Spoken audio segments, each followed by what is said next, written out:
You're live. Good afternoon. First of all, happy Valentine's. I don't know, we thought about this day when this was scheduled that we'll be having this meeting actually on Valentine's, but here we are. And so for everyone concerned, happy Valentine's. Hopefully we'll be out of here soon enough so that you can enjoy whatever celebrations you have plans later on today. Today's meeting will be in two parts. The first part of the meeting will be a presentation from our State Board of Education Superintendent and President Crawford.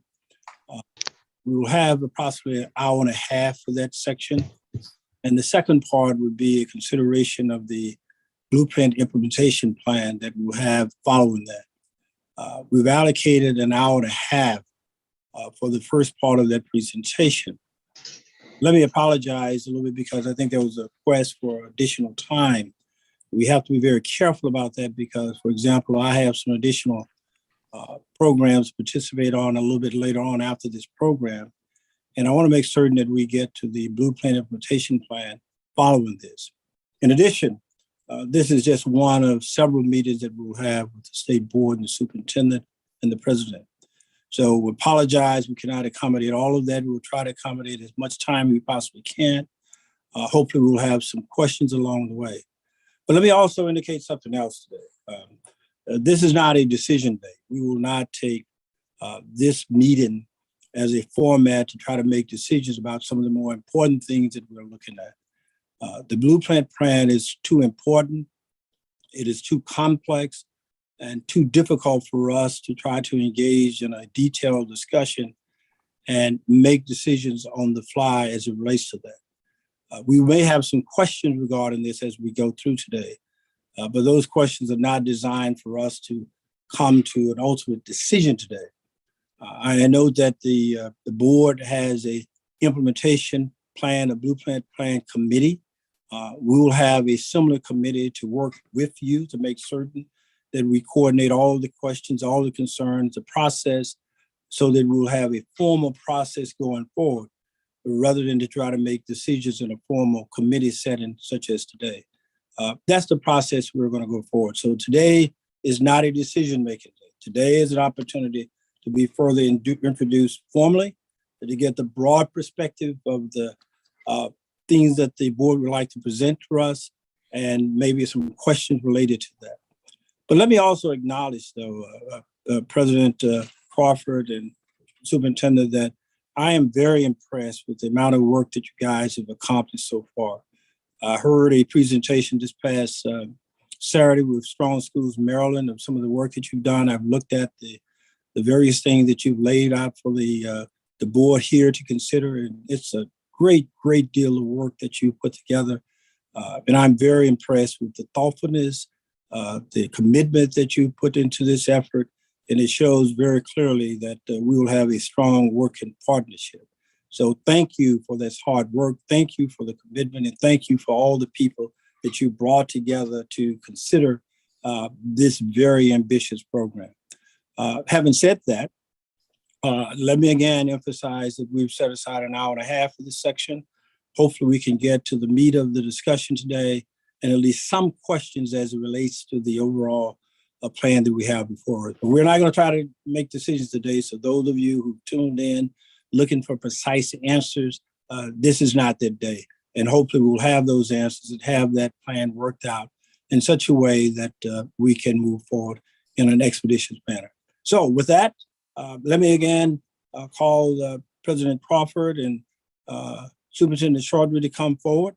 Let me also acknowledge and congratulate the superintendent for this new child, and congratulate you and your wife. And it's a wonderful start off, because it means and suggests that we possibly have some additional kids in our school system who will take advantage of all the work that we're doing together. As I stated to you, both of you, and earlier meetings, we're looking for a partnership, a collaboration. And we cannot successfully pull this off unless we are working together. That's our intent. So we're looking for a great deal of coordination, collaboration, and a partnership in order for us to achieve the best for our students here throughout the great state of Maryland. So with that, President Crawford and Mohammed Chaudhry, why don't you please take it over from here? Okay. Thank you very much, Chair Leggett and Vice Chair Kerwin and members of the Accountability and Implementation Board. We're very happy to be here today. And thank you, Chair Leggett, for welcoming our newest employee. We're going to have, I think, orientation, I believe, for Serena. Was that next week, Mr. Superintendent? I think it's coming up pretty soon. So as a new employee. My name is Clarence Crawford, and I'm serve as president of the state board. Today, I'm accompanied by members of our newly established Accountability and Blueprint Committee, Mr. Chip DeShields, who is also our vice president, and Dr. Susan Getty, along with, of course, our superintendent. We really appreciate this opportunity to be with you today. Well, I'm going to make a few comments, and I'm going to turn it over to the superintendent in the interest of time. I want to follow up and just say that the state board is excited, and the state board pledges its commitment and support to work constructively with you and on educational reform for the children of our state and the implementation of the blueprint. The pandemic has had and is having a devastating impact on learning and the social emotional health of our children. But the state board is determined not to allow the pandemic to distract us from our core mission, which is to transform the Maryland's educational system for the betterment of our children. We're strong believers in accountability. We continue to implement recent board reforms, which includes the hiring of our new superintendent. We're very pleased with how quickly he's gotten on board and gotten his feet on the ground and moving. We're supporting him in his efforts to hire the top leaders and to transform MSDE. We're continuing to use our annual priorities to guide our actions. We're continuing our efforts to reach out to stakeholders, and we're working with the state superintendent to create a Maryland educational strategic plan that will enable us to operationally implement the blueprint and other key reforms. I'd like to take this opportunity to encourage everyone listening today to go online and take our strategic planning survey. The task we have before us to transform Maryland's educational system is in the wake of the pandemic and the increase. Yeah, I'm not surprised. I thought I might have a problem, but is large, but it's doable. Where the statewide educational reforms have been successful, states have been able to figure out a way to build strong, effective coalition of elected leaders, state and local educational leaders, higher ed providers, parents, teachers, unions, and business leaders and other key stakeholders around a core set of goals. They were able to maintain this coalition over an extended period of time, sometimes 7 to 10 years. We believe Maryland is poised to do the same thing. Again, I'm honored to be here with you today, and I look forward to hosting you at a future state board meeting. At this time, I'd like to turn over the remainder of my time to our state superintendent. Superintendent Chaudhary, please. Thank you, President Crawford. Thank you, members. Thank you, Chair Leggett and members of the AIB for inviting me today. It's an exciting time in Maryland. It's an exciting time just in my life that coming into this week. And so I am honored and privileged to be here, honored to do this work. And so today, I have a presentation for you. I'm going to stop at certain points, and it's not designed to necessarily have a really deep discussion, but just to get your thoughts as on the individual level, also as a body, on some of the things that the department is working on. So to further help guide both my thinking as well as the work that I do with the state board, as well as with my team each and every day. So with that, I'm going to go ahead and shift to my presentation. Mohammed, can I ask a question? Sure.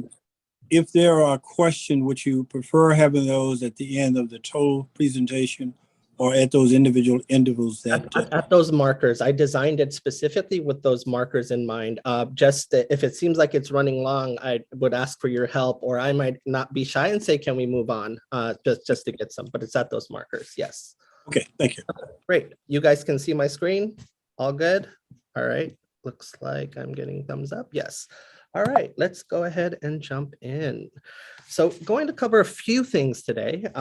One is just what's happening at MSDE. MSDE is going through a change, and not just around the edges, both structurally, culturally, right?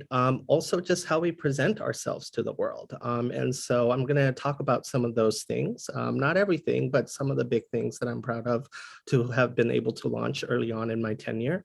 Going to give you some updates on the blueprint because there's a lot of homework assignments that I have from the blueprint, and I want you to know that I've been turning in my homework and doing well on them, and also get your thoughts on some of those things. So I'm going to jump into some of those topics as well. I also want to engage you around some problems of practice that I think we should think about early on in this time as we get to hitting the ground running in blueprint implementation. And then finally, have some proposals for you on timelines and how we can continue to collaborate. So first off, I'm going to jump into MSDE Reimagine. I'm going to talk about a few things. I'm going to talk about our strategic planning process that Chair Crawford hit upon and how that is going. I'm going to talk about some organizational shifts and structures that I have launched internally as I continue to reimagine how MSDE should look like. I often like to say MSDE must be built for the blueprint. That's what it must look like and feel like. Engagement work that we are doing, I have heard loud and clear, both leading up to competing for this job to starting, that MSD must engage. It must be felt each and every day. I have said before to the members of the assembly, I'd rather get in trouble for over-engaging than not. And then I do want to talk about a special grant initiative that I laid out recently that I believe will help further accelerate and kickstart key aspects of the blueprint, as well as other things as well that help reinforce the work. So one of the big things that we have embarked on is strategic planning. Often people have said, well, isn't the blueprint the strategic plan? No, the blueprint is the key roadmap and policy areas in which where we need to go, but all of those policy areas must be operationalized and they must look and feel a certain way, right? Our districts must have direction, support, and what it looks like. Some things may have differentiation. And then the department itself has to be built around a set of principles and structures in order to implement the blueprint. So the strategic planning process will help do that. We have kicked that off recently with our State Board of Education. We will continue to engage. You may have seen some of our events that we have recently done. I'll talk more about that. So that is one of the key things that we're doing. Our goal is in fall 22, hopefully no later than October of 2022, the strategic plan process will come about. We have a survey out that Chair Crawford had referenced. And so that is a big process. I came into a department without a strategic plan, and a strategic plan is absolutely crucial to be able to have the organizational direction up and down and across the agency to know what our why is every day and what we're driving towards. One of the things that we did is lay out a timeline for it. So what you're seeing here is the timeline for our strategic plan. Right now, we are in the data gathering phase as we shift towards identifying priorities, goals, and strategies development and how we're going to implement key aspects of the work coming forward, especially as it relates to the blueprint. So right now, we're in that phase. We're collecting data. We're engaging folks in a wide variety of spaces where we launched the survey that I'll talk about. And the goal is through that, right, priorities would come out, goals would come out, strategies would be uncovered, right? And ultimately, the idea is to narrow those down, right? Those would be the big rocks that we ultimately enshrine. And if we do these things well, then we will pull off, right, X, Y, and Z. And so that's where we are right now, just so you have a sense of the timeline that I alluded to. This is what you can see. And all throughout this, of course, community engagement will be a big deal.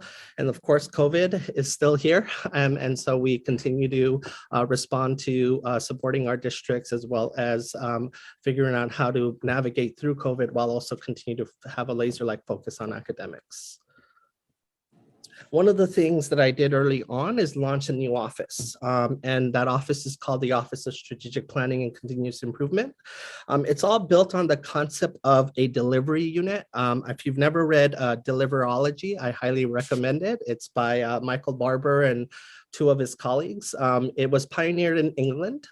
Tony Blair had launched the first delivery unit. The whole idea is that government often sets big, ambitious plans, but it often falls by the wayside. There's all these subdivisions that are not working and reinforcing each other's activities to drive towards outcomes. So the delivery unit, not to be confused with a project management team, right, is focused on performance and outcomes. It's constantly pushing the organization towards that.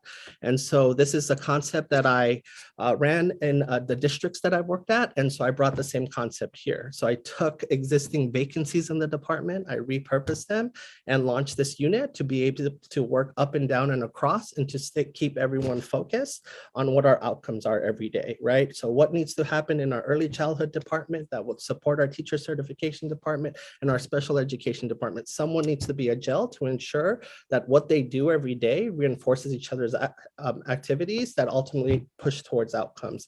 And so this is an office that I'm very proud of. And that I've built out recently.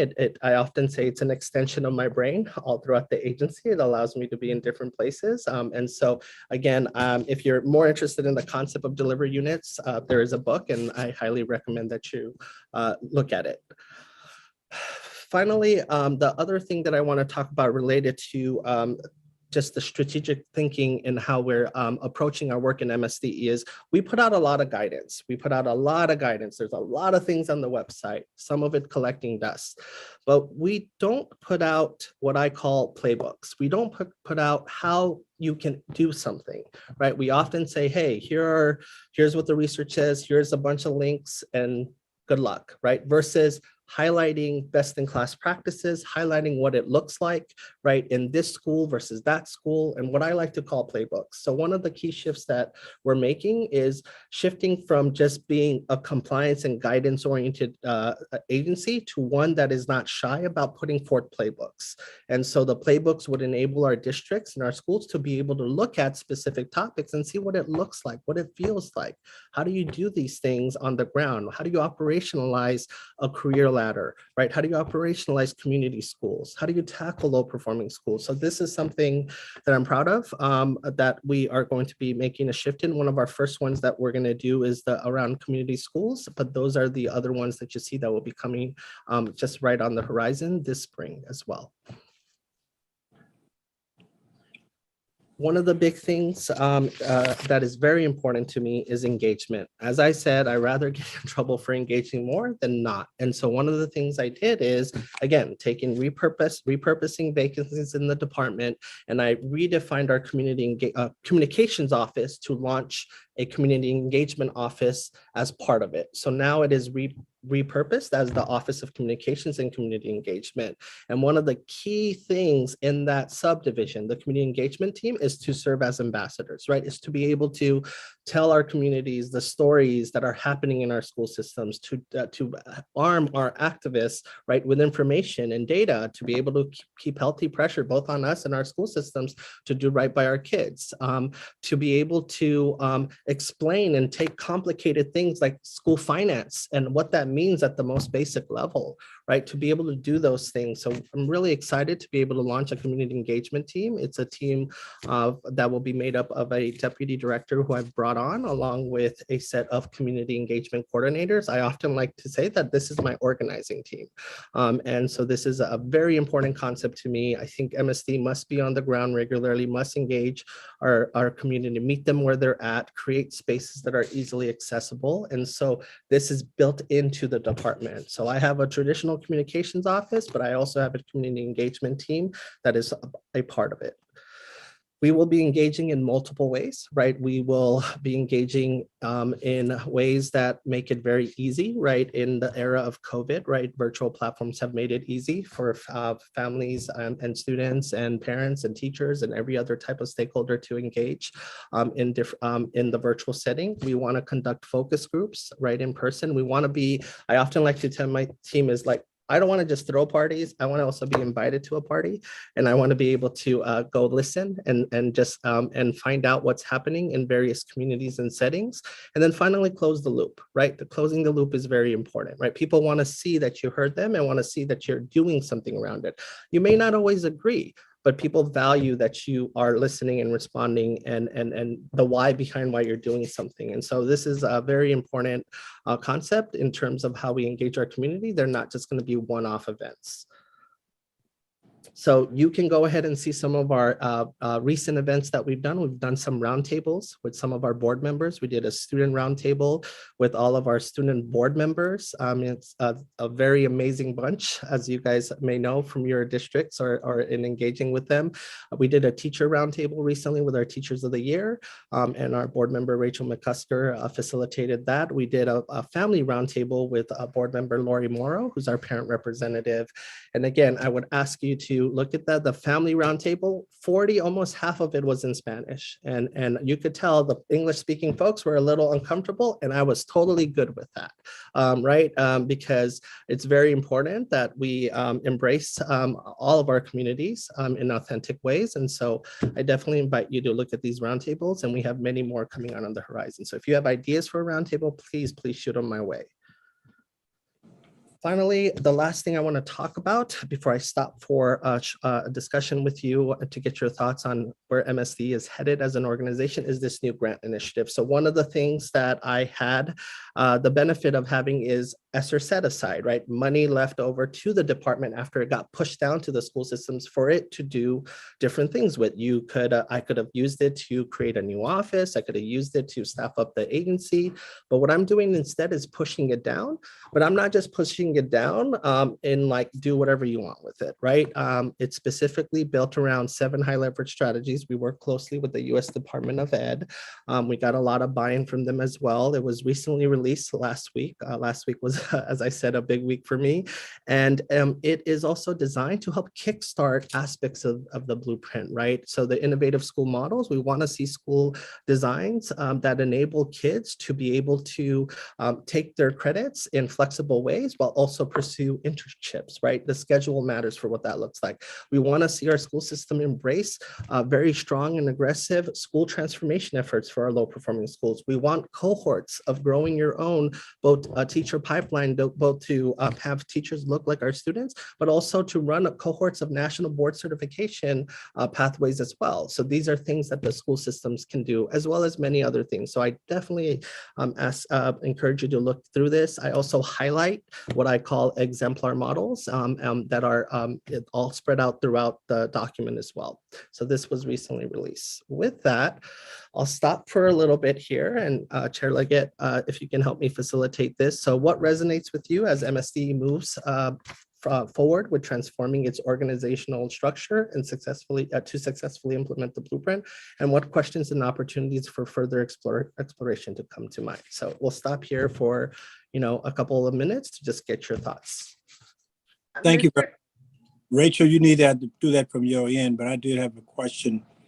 And the question was, looking at the very first committee, that is the implementation committee or the blueprint committee, could you just, your clans, just describe again how that's going to work and what authority they would have and how that's supposed to relate?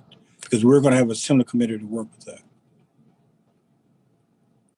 Clarence, do you want to talk about the board subcommittee that you guys recently launched? Yeah. Yes, we just stood that committee up in December, or rather in January. Our objective is to be able to have bring the kind of focus and coordination to make sure that the board is on top of issues related to the blueprint and implementation, but also to be the primary liaison between our board and the accountability board. We think that improved communications and focus benefits everyone, and it allows us to spend as much of our resources on substance and minimize the amount of potential administrative matters that tend to distract. So we're standing it up. It's brand new. We've been in existence not quite a full month, but it's to make sure that the board keeps a keen focus on the blueprint and the accountability pieces. So that's what we were hoping. That's what we're hoping to accomplish.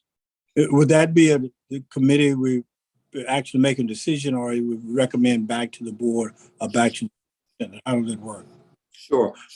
Our committee structure, they will be able to deep dive, but decisions will be brought back to the full board for discussion and determination.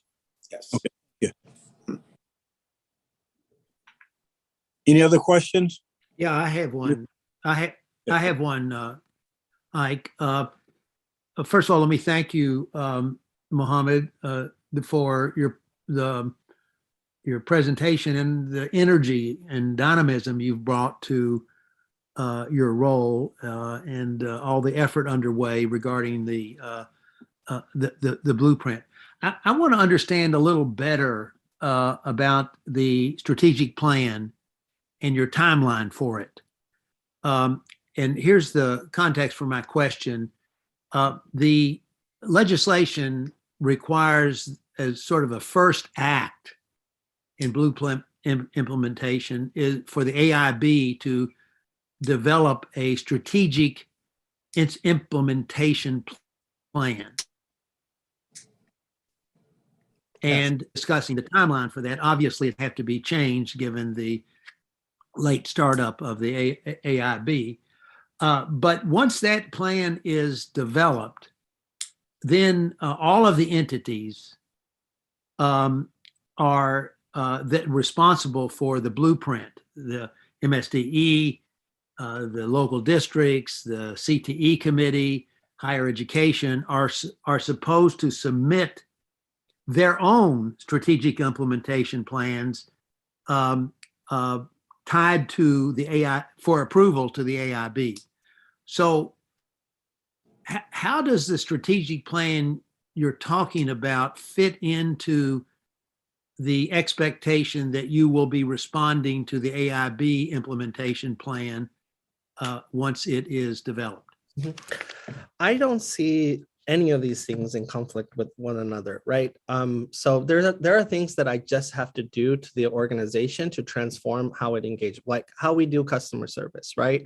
The AIB is not going to weigh in on that, right? You're going to focus on specifically the policy areas and creating a roadmap towards that. And the MSD is not going to slow down there either, right? And so, as you will see, as we move to the next section of the slides, you will see what we've been up to when it comes to all of the statutorily required submissions that we've have to done to date, and we are on track, right? The only thing right now that we will be discussing later about is the district's implementation plans as well as yours. But in terms of publishing a plan by October or fall of 2022, I don't see, wherever we launch, right, wherever we land, right, these are the 5 big rocks or the 6 big rocks. I don't want to assume where we're going to land ultimately, right? Those things will not be in conflict with where MSD is heading, right? Especially when it comes to the academic aspects of the plan, right? The academic pieces are going to be very much thoroughly aligned. And if you go and look at, the survey, because one of the statutorily requirements that we have is MSD must communicate with our public around the blueprint and aspects of the blueprint. So that's something we're engaging in.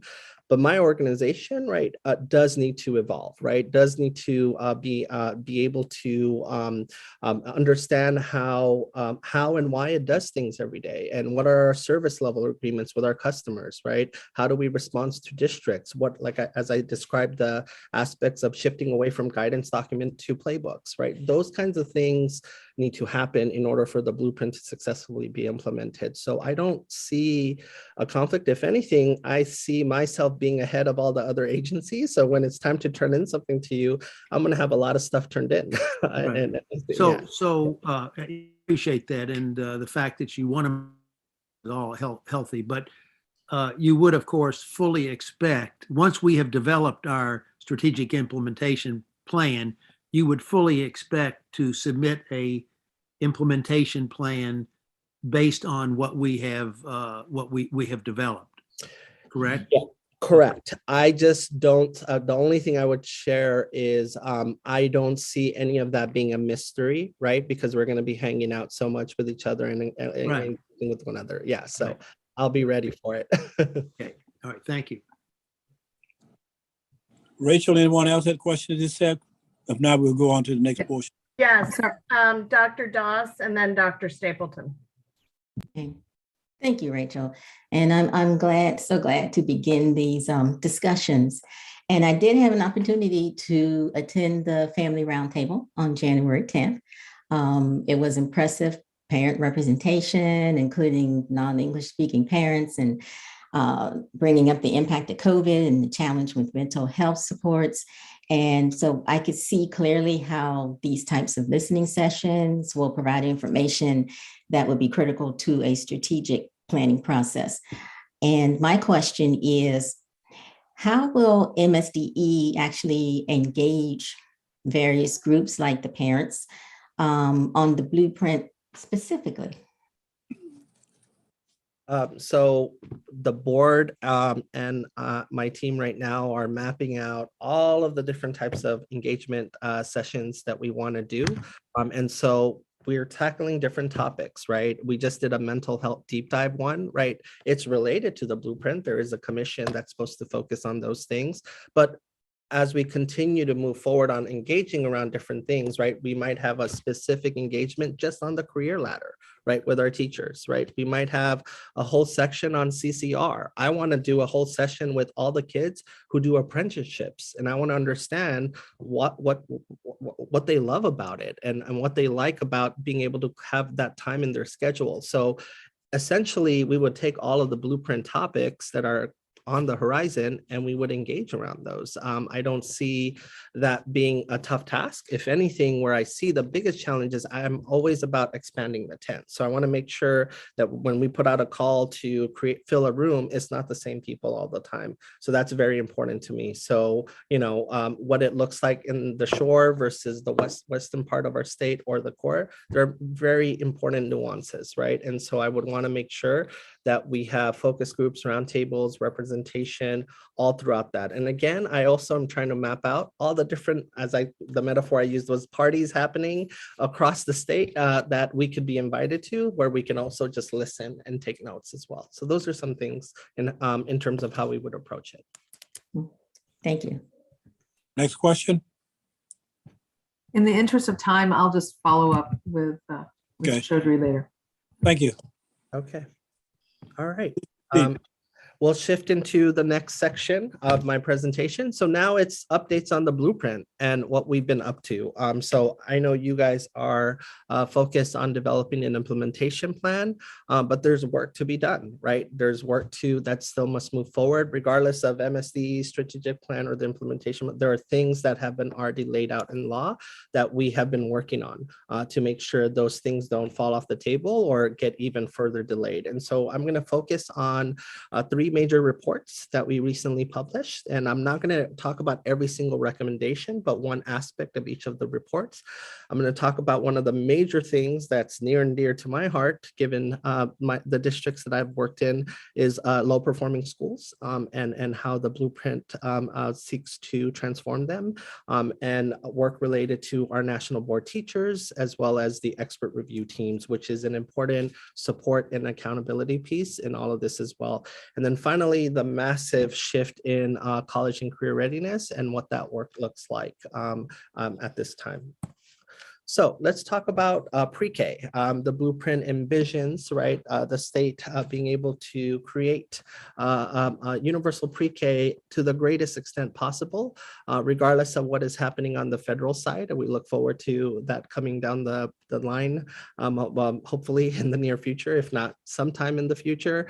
And so one of the things that the blueprint asked us to do is to put together a report in the fall, which we did, and submit that to stakeholders that essentially tackle different aspects of the work streams that would be required to operationalize this policy area. It not only expands, providing pre-K supports to obviously our low-income families should get have all their costs covered, but also expands subsidizing care for as well as our middle-class families as well, and what that process would look like. And so this report lays out what all the work would be needed to do that, right? And so everything from having unified forms to having timelines, looking at other states who have begun doing some of this work. We point to all those things. So I definitely will ask that you dig into that as you think about the implementation plan, because there's a lot of major recommendations there. And the key thing that I'm going to hone in on today is providing for family preference. One of the goals of the blueprint is to create a mixed delivery system, right? A portfolio of options for our families, right? Both public and providers, right? In order to be able to access high quality pre-K, regardless of where families are in the state. One of the things that we recommend in this report is ensuring that there's an entity, a structure in place that allows families to easily navigate their choices and options. And what this work is known as nationally is unified enrollment, right? Rather than having families navigate multiple forms and multiple entities and multiple deadlines and multiple levels of customer service, more and more both districts as well as cities are beginning to embrace something called unified enrollment. And it's something that the Center for Reinventing Public Education has written a lot about. It's work that I've also done in San Antonio and Dallas. And essentially what it does is it creates a hub for families to both engage with, to learn about their options, and they can both sort by different interests, right? If they want a Montessori setting, if they want something that is more outdoor focused, right? This is the one-stop shop that they can go access this. And then to go even further, right, on this, it's not just an information repository, but it can also become a place where they apply through a common app, right? And that common app will enable them to ultimately access, right, their choices. And they could have a first preference, a second preference, a third preference. There is existing work, some existing work in the state around this area. Montgomery County has a central enrollment process for Head Start and its private providers. And it includes online form that you can go in and access basically the different providers and apply into them.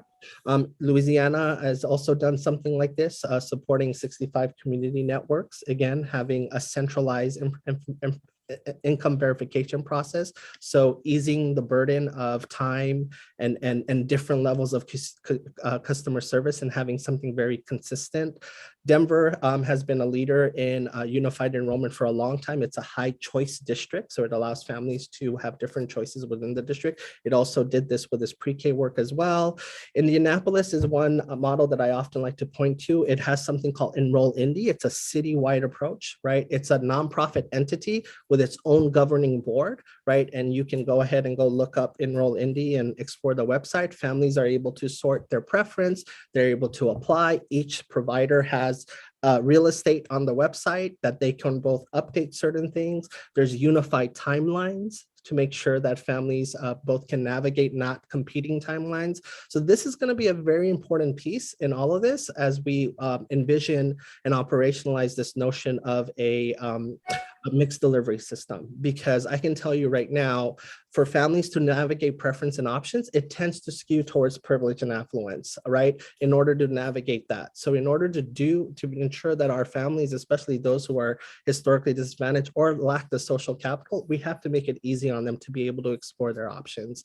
And so it's very important that we set up one of the things that we recommend in the report is possibly having regional versions of this concept, like Enroll Indy of some sorts enabled. And then it's a third party as well. It's a nonprofit and it's agnostic, right, to the model. We don't want them to, prefer one provider versus the other. So that's an important concept as well. So something for you to think about and read more about. The other big report that we published was the work group on English language learners. Someone from Los Angeles and Dallas and San Antonio and Texas.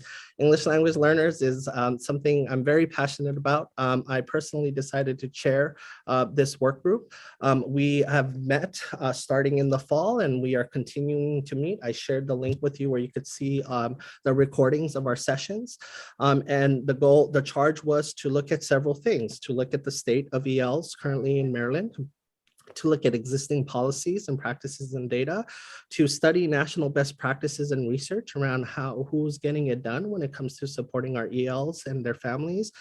State spotlights, again, goes with that, and then our initial recommendations. So we've submitted the interim report in the fall. A final report is coming in December, and we've made 8 recommendations, and you can see them. They span from really focusing on the early ed and identifying EL sooner, everything from teacher preparation and bilingual certification, looking at the teacher pipeline, right, in terms of if we're going to go ahead and expand dual language immersion schools, which is the most absolute ideal setting to educate ELs, especially if you have the numbers to be able to pull it off, right? The two-way immersion programs, you're going to have a pipeline of teachers for that. And also just engaging families better, right? One of the things we heard at our roundtable is families just struggling to get translation services. That's something I took for granted because coming from Texas, coming from Dallas, coming from San Antonio, right? Like the numbers are just very strong, and here it's still in some parts of our state, it's still a new phenomenon, and so just to be able to guarantee and have certain expectations for our school systems, as well as the resources to ensure that families have access and are able to navigate, and then also looking at assessments as well. The one that I'm going to focus on in terms of our recommendation is the dual immersion program. I believe that this is something we need to go all in. And again, a final report will be coming. And by all in, I mean actually also have funding dedicated to launching them while you continue to refine and make better your ESL content-based education, your ELD, for those areas where you don't have the numbers to launch two-way immersion programs. We must also scale dual language programs. There is not many right now, especially following the model as it should be. And there are several, the research is very clear. It is one of those like settled research. And so I would definitely ask you to dig more into the report. We invited to the work group, we invited researchers as well as a state's education agency who are, supporting English language learners in their state. So for example, we invited the team from Washington as part of their strategic plan, right? They have a vision that all students will have access to dual language and they have and become proficient in two or more language by 2030. That's just one of their tenants, and they have dedicated grant funding and technical assistance to constantly scale and refine their dual language schools. Utah also established dual language immersion schools back in 2008, and it is continually growing, right? As you can see, 23% of public schools in Utah have a DLI program or dual language immersion program. And then Texas, where they serve 5 million children, 1 million of which are English language learners, they have dedicated in their funding formula for school systems who opt into doing a dual language model to get a per pupil bump in order to build out the most ideal setting for our English language learners. The work group is going to also tackle funding as well as other things, but you saw initial recommendations. And so this is in the report as well. The next thing that the blueprint asked us to do is to analyze alternative measures of poverty, or what is called the neighborhood indicators of poverty, and submit a report, an interim report. So we have submitted that interim report in the fall. We will also be continuing to do the next phase of the work and ultimately a final report for the Assembly to consider, as well as the AIB to look at how it should inform the blueprint work going forward. Really, as I talk about this work, I wanted to ground it in some prior knowledge that I don't want folks to take for granted, right? Right now in education, we measure poverty mainly through the free and reduced price lunch measure, which is a good measure for federal funding. It's a good measure for taking poverty, measuring poverty for a specific purpose, but it's not the best measure when it comes to really digging down into the needs and differentiating resources and other things as well. It's a binary measure. You either are free and reduced price lunch or you're not, right? It's a moment in time. It doesn't look at other aspects of poverty, that are important. But again, we use it because federal funding is tied to it. Right now in the state of Maryland, both compensatory education as well as Title I funding obviously is active. And we are also beginning to shift towards direct certification, which is looking at things like SNAP, Medicaid, et cetera. Really quickly, right? I just alluded to, and here's a slide just to kind of drive that point home. Poverty is much more than how much you make. It's also where you are and where your parents are and the qualities that they have, right? Socioeconomic status, right? I talked about social capital earlier and families navigating pre-K preferences and application processes.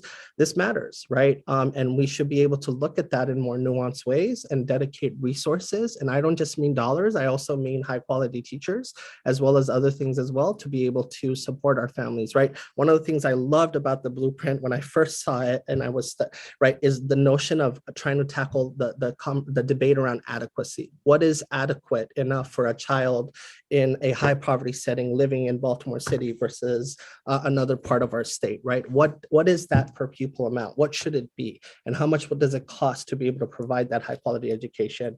And so this work is looking to look beyond just income and add in other measures as well. So here's what the timeline looks like for this work. It actually goes back to 2019. The Assembly passed House Bill 1206, that essentially asked the department to look at census tracts and blocks legislation and blocks, basically begin to study other aspects of poverty. And so that was really great to see coming in. And we are working with MLDS on this work as well. And then begin to start piloting, right, alternative measures and see what you see. Is it more closely correlated with achievement? Is there other, what does this work look like nationally? And so right now we've submitted the interim report. We have a work group that includes Baltimore City, Frederick, as well as other districts that represent a cross section of our state. So we can work with their data, look in developing and refining an alternative measure. Ultimately, we're going to submit a final report that asks for basically reforms in this area and what that looks like. Again, just coming back to the notion of concentrated poverty, it is a growing concept, unfortunately, in our country, right? I often like to say housing policy is education policy. Well, because of the way we do housing, we tend to pile on poverty, which makes it even that much harder to transform our neighborhoods as well as transform student outcomes, right?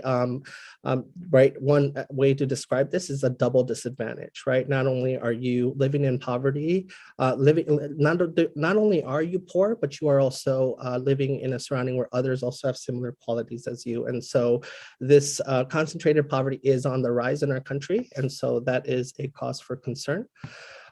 So we began running this data. Again, going back to 2019, the law said begin to start looking at the census. And so we started looking at it, and just really quickly, just the basic explainer on the concept of the census, right? Think of the square as a county, and then the smaller squares begin to break down into tracts, block groups, and blocks. The analysis we did is at the block level. I like to look at blocks because it's that much more closer to neighborhoods. And so Maryland has 3,926 census block groups. And what we essentially did is took 4 factors from the census and we ran them. Every single one of those 3,926 census blocks in Maryland, we rack and stack them against each other and created a socioeconomic block score. And so the way I want you to think about it is we took the 4 factors, we weighted them equally as an exploratory exercise. You could weigh them differently if you want. And essentially you rack and stack all the census blocks in Maryland, and you take the first 25%, that becomes tier 1, tier 2, 3, 4, and 5. And the way to think about it is a child living in a tier 1 neighborhood or community, or a school that disproportionately serves tier 1 students, is more likely to make at the 150,000 level in terms of income, is more likely to own their home or come from a household that owns their home, is more likely to be in a traditional nuclear family with both parents, is more likely to be in a household with higher education levels, and is more likely, here's the key part, is more likely to be around people with similar qualities as well. Right? Also be around people with similar qualities. And tier 5 is the opposite of that. Less likely to be in a household that owns their home, less likely to be in a traditional nuclear household, less likely to be in a household with higher levels of education income, and more likely to make their family's income in the 46,000 range. And the other piece I'll add again, and be around people with similar qualities as well. And so this is initial analysis that we've done. Here's another look at it. Here's Maryland, right? Color coded using the tiers. So tier 1 that I just went over all the way to tier 5. Tier 1 again, higher socioeconomic status. Tier 5, lower levels of socioeconomic status. So the red areas are more impoverished neighborhoods. Here's what it looks like across our school systems. So as you can see, Baltimore City, the census blocks it serves, more than 54% of Baltimore City is made up of tier 5, 294 census blocks out of the 554 it serves. But as you can see, tier 5 is also exists across our other school systems as well, from the shore as well as other places, right, to the western part of Maryland. And again, you can see there are big differences between, say, a Baltimore City or a Howard County, for example. Here's another view of it, taking both the most lowest levels of socioeconomic status, tier 5 and 4. So as you can see, our school systems, the state average is 42.8%. So the school systems that you see above that are serving students or neighborhoods, living in neighborhoods that are predominantly tier 4 and tier 5. So just to give you a view of that. Here's a look at it based on our districts, zooming into that map. So Howard County and Prince George's County, again, you can see what that looks like in terms of our neighborhoods and communities and how it's laid out. Here's a view of Baltimore City and Montgomery County. It is just right there in your face in terms of the challenges that they have versus other places. And so we're looking forward to taking this work and really looking at what's possible with it. Fortunately, we are not alone in thinking about this work. There are other states that have begun doing this work as well, and it's growing.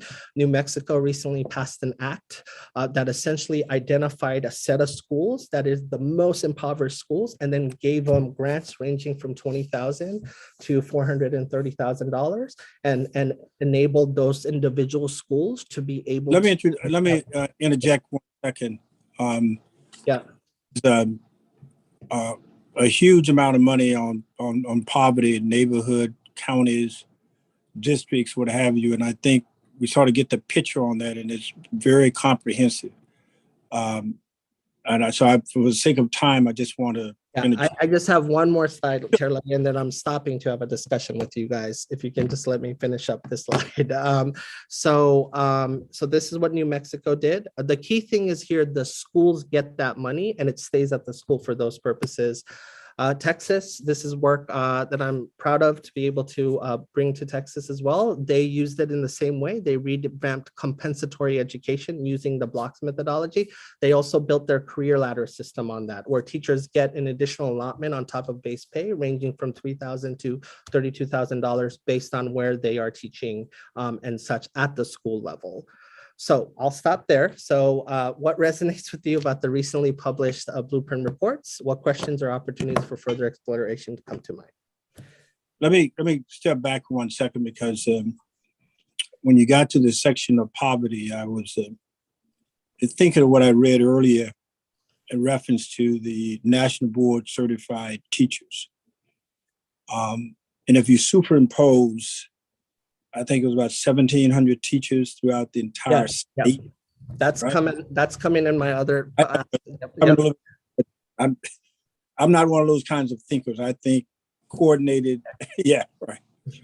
So if I superimpose what you have coming up next with what I'm seeing now, and as you did, that is to superimpose those jurisdictions, and you superimpose that information into those poverty areas. Mm-hmm. I think I know what I'm going to get. Yes. But here's my question, is that those areas that had least poverty had more of the National Board Certified Teachers, even though we only had 1,700 in Maryland. That district was not, I was somewhat surprised that the number that was not as high, one. And B, was more surprised that the distribution was not as equalized. In other words, it's way out of balance than what I actually thought it would be. Mm-hmm. that was somewhat surprising to me. So am I wrong in the? Nope, you are right on, Chair Leggett. Show me your lowest poverty school, and I will show you where the highest tenured teachers in this country are and in this state. That has just been true, even putting aside national board, even tenured teachers, right? They tend to be concentrated in low poverty schools. Here's my question. Going back to the AIB report and what it recommends in terms of salaries and other things in order to alter that. And given the number of teachers that I just recently read an opinion that are leaving the system altogether, are the measures that we are looking at most likely to have any measurable impact on what we just talked about? I think we can do better. And I would recommend that you guys think about doing better, building off of the concept of national board. And I think we can do even better to transform low performing schools. But I think we don't even think about just low performing schools. We also think about high poverty schools, right? Right now, it's just focused on low performing schools, but the deficit is not just in low performing schools, it's in high poverty schools that become low performing schools. So, Okay. So that's something to think about as well. We could follow up on that and maybe other questions if, let me try to address it of this. Yeah, great questions. Thank you. Rachel? Dr. Stapleton has, and then also Dr. Lynch, Mr. Manco, and Dr. Kerwin. Thank you, Rachel. So first of all, I want to say fabulous report. And I'm referring to the poverty report. There was a couple things I would love to see if folks are extending this. And then one question I have to see what we can do to help. One is for these tiers, the stratified blocks, did you look at heterogeneity of the income with any of those block groups? Being, I believe I'm in an orange section of Montgomery County, but I'm relatively sure my block group has very high, broad distribution of income. So that's just one question. And I would love to see if these block groups and the school boundaries match up, like what that matching would be. And then finally, just how can we help you is a statement in this report said that the MLDS Center and MSD identified challenges to the collection of high quality address data in local school systems. Mm-hmm. What can we do to help that process going forward? Yeah, your first one on heterogeneity, yes, but you have to begin to start collecting the addresses to run it at the school level. So the next frontier of this work, and it's frontier that I won't be shy. I know how to get there because we did it for 5.5 million children in Texas. And so Texas has it at the school level. So in order to get really differentiated in, say, like a diverse county like Montgomery County or else other aspects of our state, you want to start looking at the school level and give an intensity of poverty score at the school level, but you need the addresses. And so one of the things that we did in Texas was answers your third question is develop a tool, which MLDS is actually right now, we are working with them and we have them also talking to states like Texas and other places to be able to take that mystery out. But we have to in a standardized way to make sure we are collecting addresses and such. And then your second one is overlaying this with borders. You know, I can take these maps that I just showed you and show you the housing homeowners loan corporation maps from redlining. And they're going to look the same. They're going to look the same. Especially. And so happy to begin to run it across district borders and attendance zones, which are man-made policy decisions, and see what that looks like, right? And so great questions. Topic for another day, but I appreciate you alluding to that, those topics. Thank you. Dr. Lynch is next. Thank you. Yes, I agree. I want to echo what Dr. Stapleton said. I really appreciate both the reports and the presentation today. It's been fantastic. I want to take a trip back to pre-K, which is where you started this next section, and just sort of ask you a little bit about what the expansion of pre-K looks like. I think you hit a really critical area, which is in how we are finding and enrolling our families in pre-K expansion. We know additional constraints include things like the ed specs to be able to expand pre-K in public school spaces.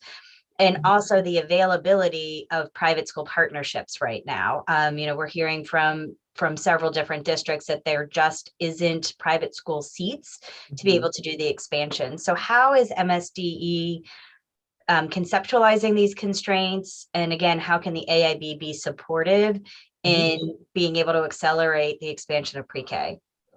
Absolutely. So a couple of things. One, we need to acknowledge just the structural deficits of supporting private providers, right?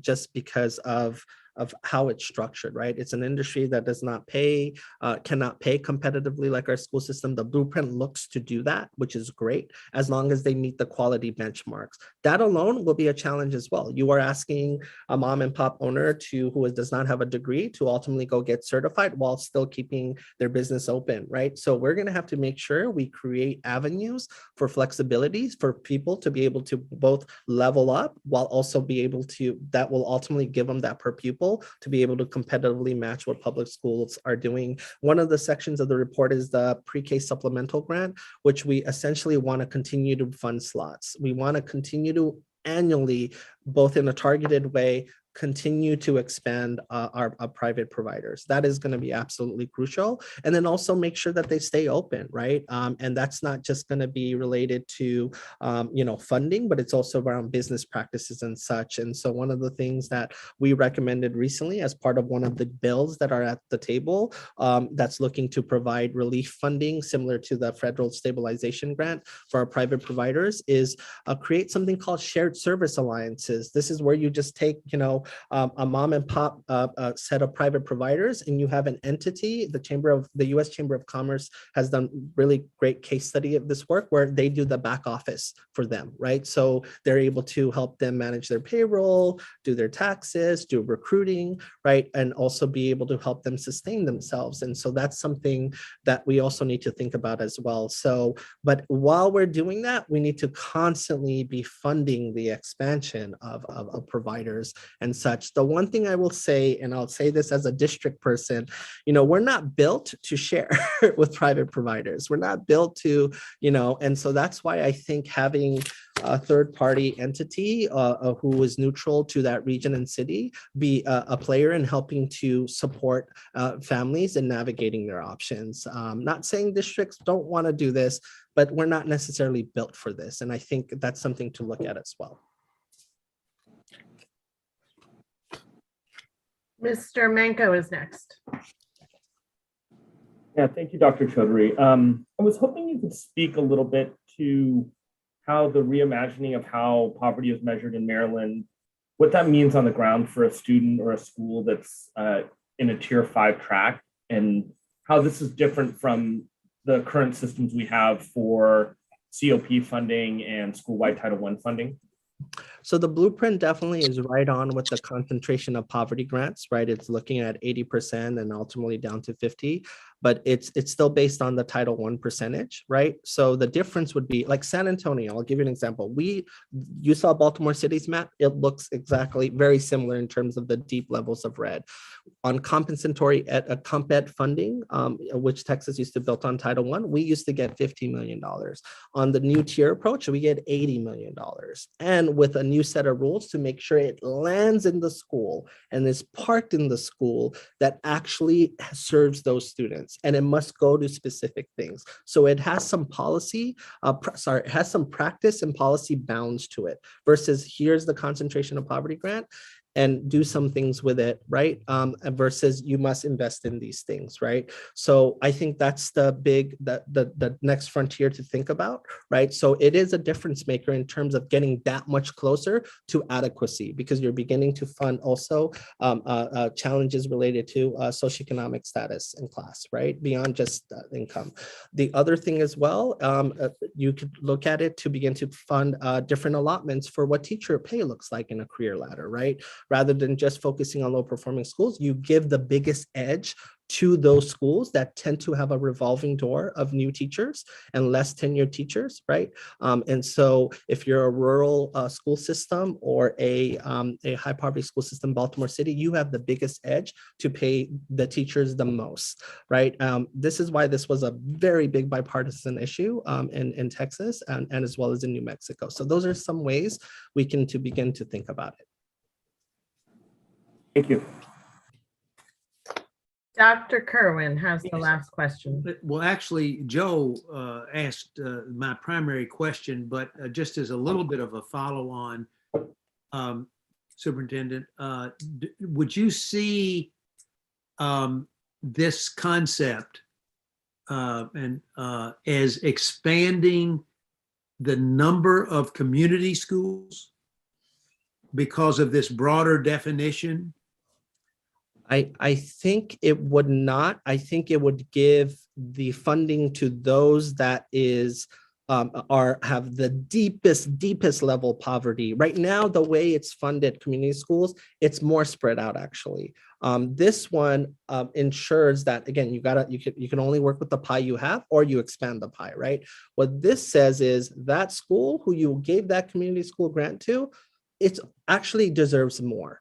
Right. And again, I would also push on it not just be limited to community schools, right? It should also be looking at things related to teacher pay, as well as have certain, like the New Mexico example I gave you here, this campus, you're getting this grant because of the depth of poverty. Here are things you can spend it on, right? Which could involve, hiring another social worker or other things, or paying teachers a differential, right, to keep them. But yes, I don't think it would expand because the current model is using Title I, does expand and direct certification, but it would ensure those with the deepest needs are getting more. I see. But you do support the community school concept. Absolutely. I will always say, as a person who is very passionate about a transform low performance school, you got to do community schools and have highly effective teaching. Both got to work. Both camps alone are wrong. You got to merge the concepts. Yeah. Thank you. Let's go on. Rachel? That's all the questions for now. All right, we're going to move on to National Board Certified Teachers, low performing schools, and expert review teams. So just really quickly, what does the statute say, right? It says that the department shall identify low performing schools. And so being able to identify those annually and call them out and who they are, so we know that they're eligible, is important. And then a teacher teaching, NBC teacher, National Board Certified Teacher teaching at a low performing school will receive an additional $7,000 on top of the $10,000 as well that National Board Certified Teachers would get through the blueprint.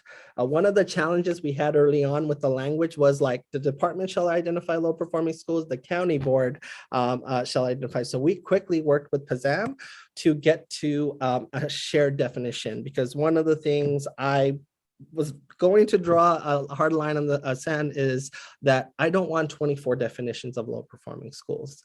Like we cannot have 24 definitions. We must have a single definition, and we must look to eliminate that definition ultimately through the work that we do, right? And not have any school at that status. So we began to engage PZAM as well as their teams and got a lot of feedback additionally. And ultimately what we came up is a model that looked at a floor and a ceiling. It created some local flexibility for a set of schools that they can also add, but it also created a non-negotiable that these schools must be eligible for what I call the strategic staffing concept, which is moving a set of accomplished teachers, in this case, National Board Certified Teachers, to recruiting them or also retaining teachers who pursue National Board at low performing schools. And so with that feedback, we ultimately arrived, like I said, at a single statewide definition of low performing school. We created local flexibility. Again, it's very important that we have a shared definition. It just goes without saying. I think this is not an area that it should be a mystery. When we see a low performing school, we should all know that it's low performing and needs the support and help. And so the first aspect of the definition, right, we ensured that all 1-star and 2-star schools, right, based on our state accountability system, were eligible. That's the floor. right, that school systems must focus in. That's 92. So that's the floor, creates the 92 schools that we must focus in. One of the things we talked about is our alternative campuses. We do need to begin thinking about what an alternative rating system looks like for them. But ultimately, they have 92 schools that are the absolute floor. This initiative must support these schools. We then created a ceiling, right? We created flexibility for school systems ultimately to be able to tackle the bottom 10% of their elementary, middle, and high schools through this initiative. And again, we use 2 years of accountability data to create more stability based on the feedback. And again, now that expands above the 92 in terms of the number of schools that would be eligible.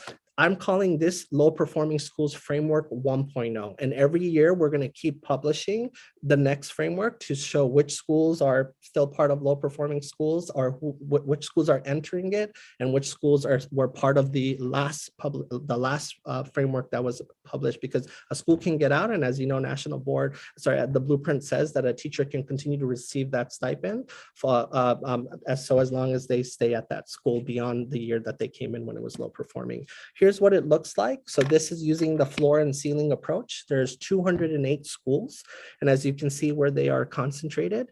But this essentially creates, using the floor ceiling approach now, it enables every one of our school systems to begin to embrace this strategic staffing initiative that is national board certified teachers teaching at low performing schools and being able to get a performance differential for working in them and staying in them. So hence what that looks like. Without the local flexibility, we would have some school systems that would not have had that option. And so just this is a view.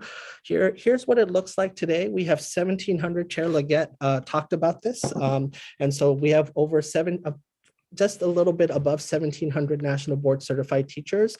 79 of them are in those low performing schools that I just showed you. So less than 5% of them currently are teaching at low performing schools. And again, just a reminder, the blueprint envisions and requires those national board certified teachers to get $10,000 on top of base pay, and then another so $17,000 for teaching at a low performing school and staying there as well. And so just another view. So here's where all of our 1,700 teachers are located. These are not the low performing schools. These are just the national board certified teachers. So here's where they're spread out across our 23 counties and cities. And so you can see, how many Baltimore City has versus Garrett. Somerset does not have any. As you can see. This work is just beginning. So again, these are teachers of record actively teaching. This is data that we needed to collect to submit and ensure our teachers going into next year have that differential. Here's what it looks like in terms of the 79 teachers that we reference who are teaching at low performing schools. They are across 14 local education agencies right now. And as you can see where they are concentrated. So Baltimore City has 2. Right, Baltimore City has a large number of low performing schools, but it has 2 teachers right now who are teaching at low performing schools that are identified under the framework. We also have kicked off our expert review team work. Really excited about this work, right? It's built on, you don't have to tell those who are involved with the Kirwan Commission, right, on school inspections, a concept that is very known in our international systems. And we are excited that we have begun recruiting for them. We have over 200 applications. Of those, almost 100 were eligible for the moving past round 1, which means that their data and what they submitted makes them eligible to be able to be a teacher, an administrator, or an expert in another setting to begin to build out these expert review. What I told the team is we need to just constantly run this process because we want to build a deep bench of folks and have multiple teams to be able to deploy. So I'm looking forward to a pilot deployment this spring to 5 to 10 schools in spring 2022. And so right now where we are is developing the rubric for the visit. And I want to run a set of focus groups with teachers, principals, and our school systems to get feedback on that. So just so you know, if this has been open for months now, and we're excited that we got a good reception in terms of applications, and especially those who qualify, right? Really quickly, what is your thoughts on the National Board Certified Teachers, Low Performing Schools, and Expert Review Teams? What questions or opportunities come to mind?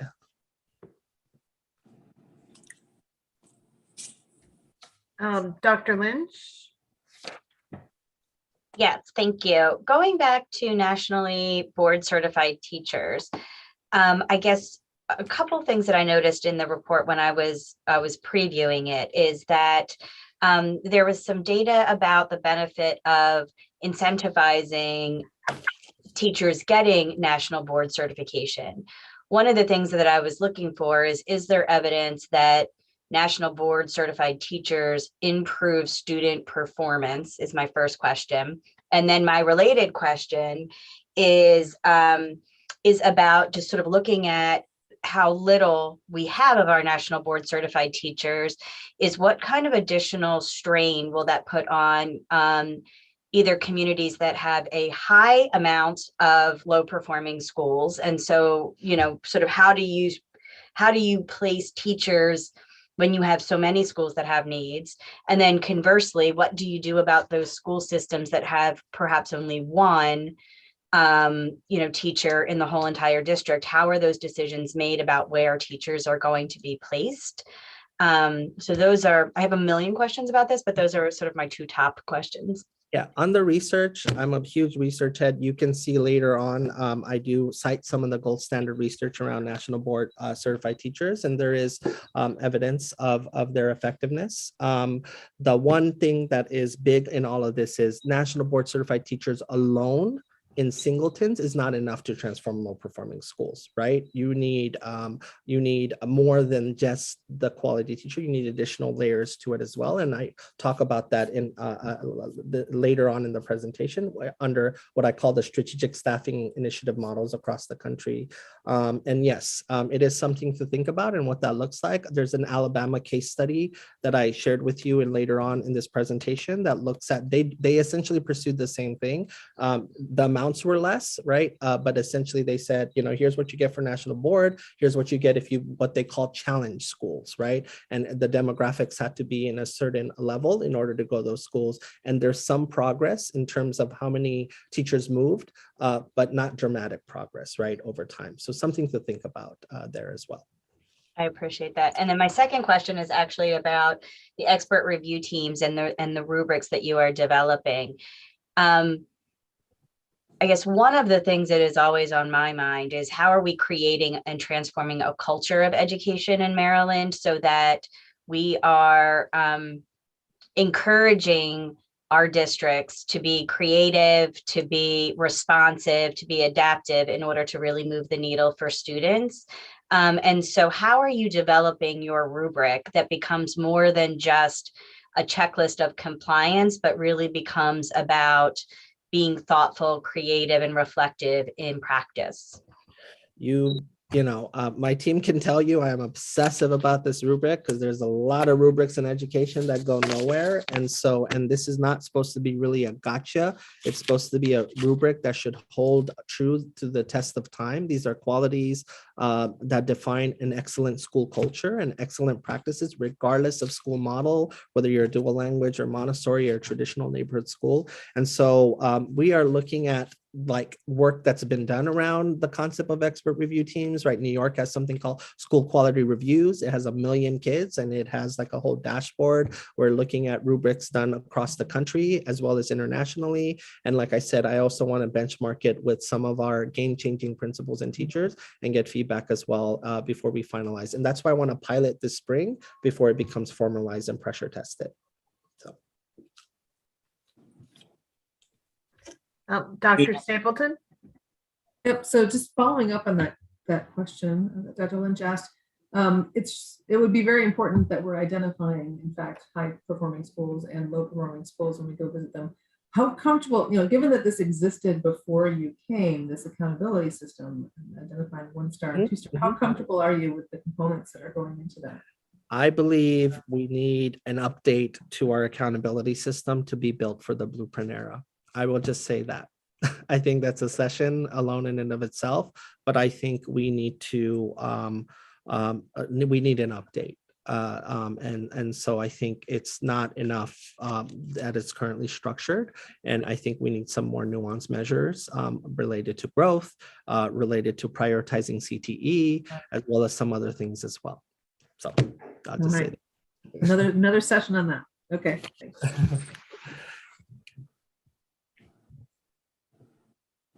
Those are all the questions. Okay. Yeah. All right. We'll be moving on to the CCR standard.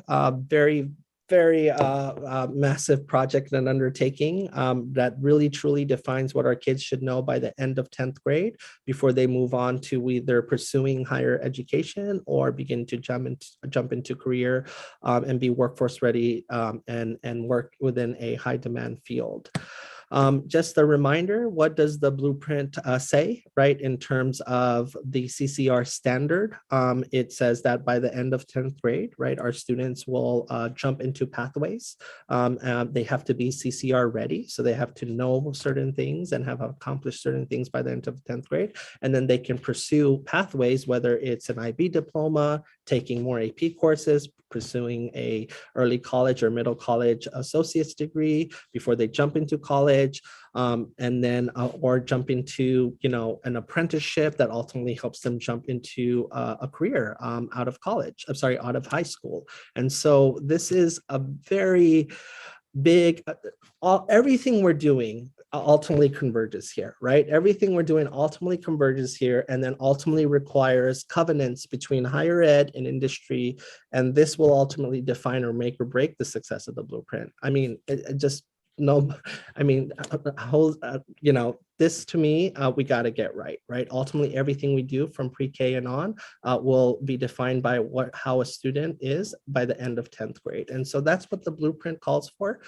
We have begun doing this work. Here's the timeline. I'm going to call this the original timeline. Maybe it will stay, maybe it will not. We are recommending a different timeline. Essentially, the timeline asks us, based on statute, that we should identify an interim standard, which we have done using MCAP scores as well as the SAT equivalency. Then it asks MSD to do studies related to that interim standard, as well as look at other things to see if it holds up.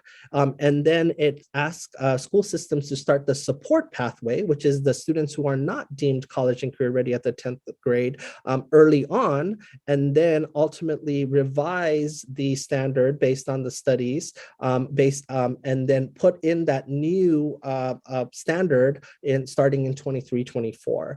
And then, of course, any new course sequences and such that would need to be in place as a result of changes would happen in 24-25. We are recommending that the timeline be redone. We have engaged PZAM, our school systems around this. They are supportive of this.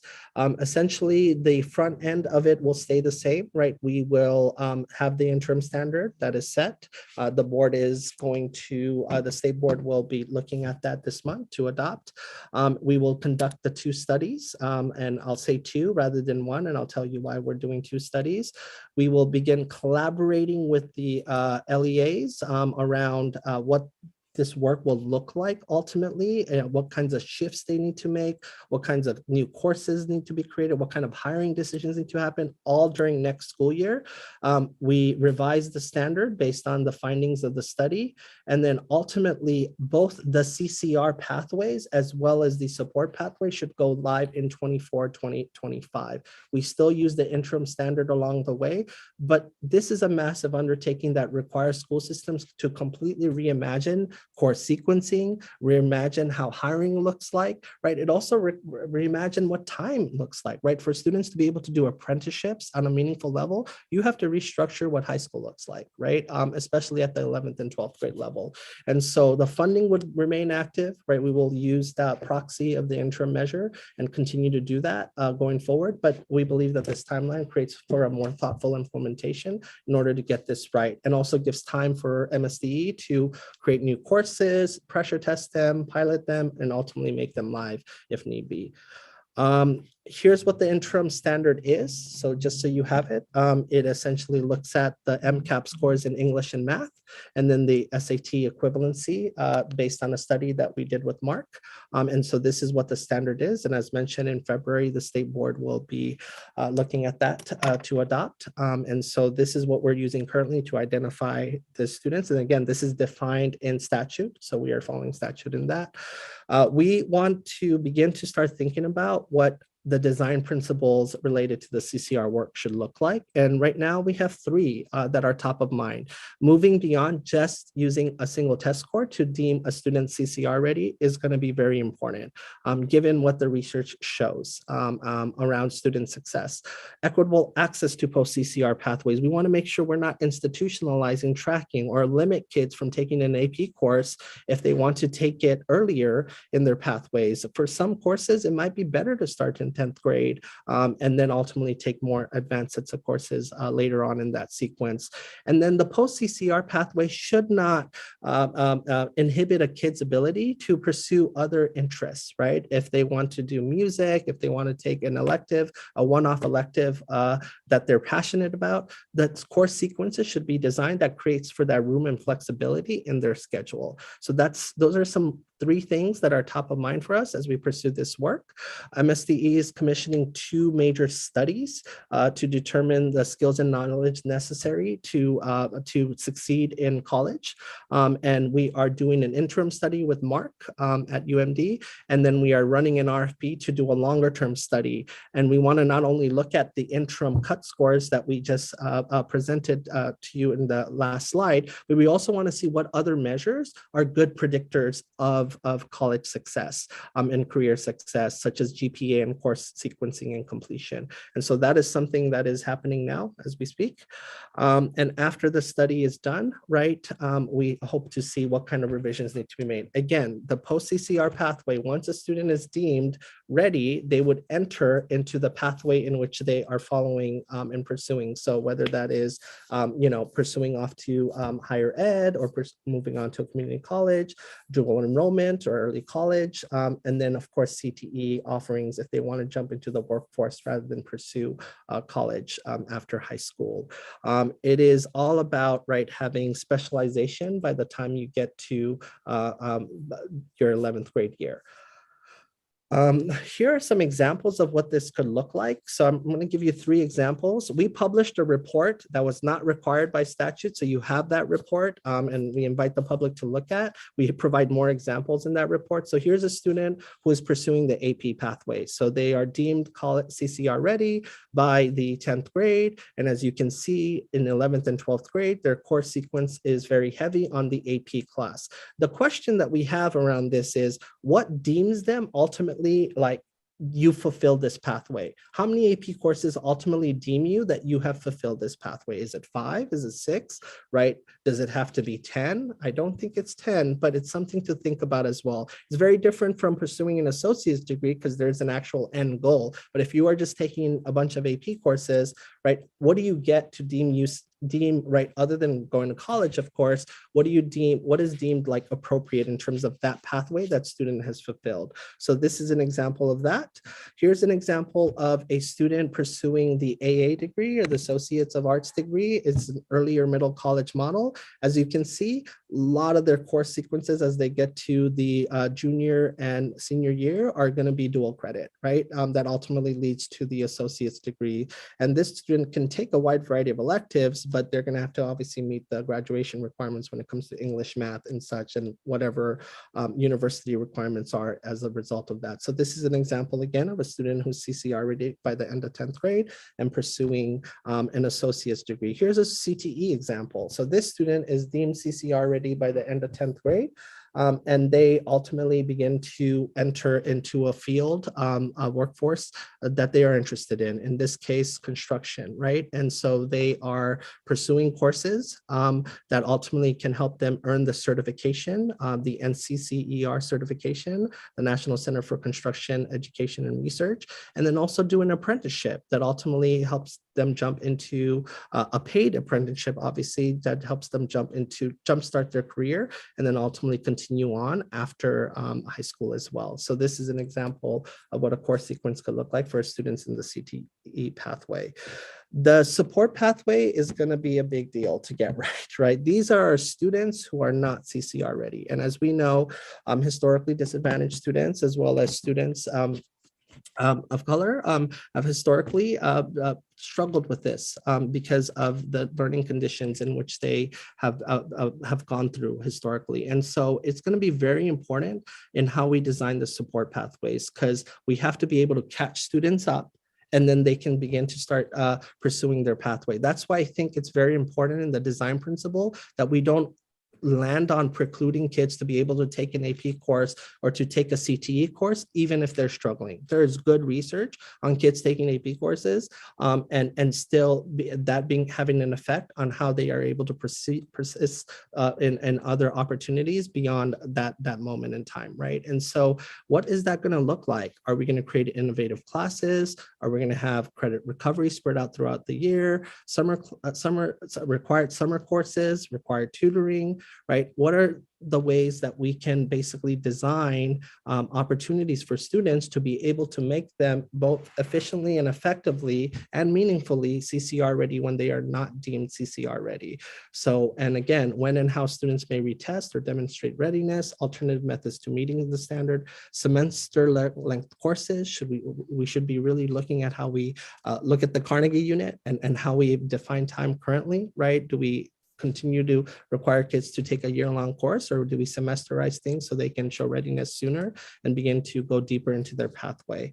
Here's an example of a student who was not CCR ready. This student does not pass Algebra 1 in interrupt for a second, because we're in some of the details of precisely what they need to do in order to enhance the pathway going forward. We're at about a time that I think we're going to have to cut it short in a few minutes. As I indicated earlier, we're going to come back, and this is just one of several meetings that we will have with you and your team and the president. We feel that that it's important for us to continue to have this dialogue.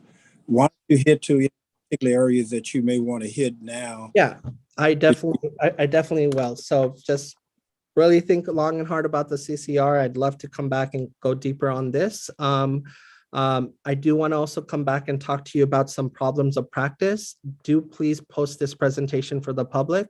I do really want you to think about reading and how we teach reading in our state. And I think the blueprint does envision revamping and how we teach reading in our state when it comes to new teachers. But one thing it doesn't do is looking at existing teachers and what that training looks like. That it is one of my Maryland League Grant Program priorities. And so it is something we should think about. There are several examples across the country, from Mississippi to Colorado and Texas and North Carolina, as well as many others, in how we tackle reading instruction and ensuring that is of the absolute most high quality up to the third grade, and ensuring that our teachers are all prepared, not just new teachers, but existing teachers. That's something to think about.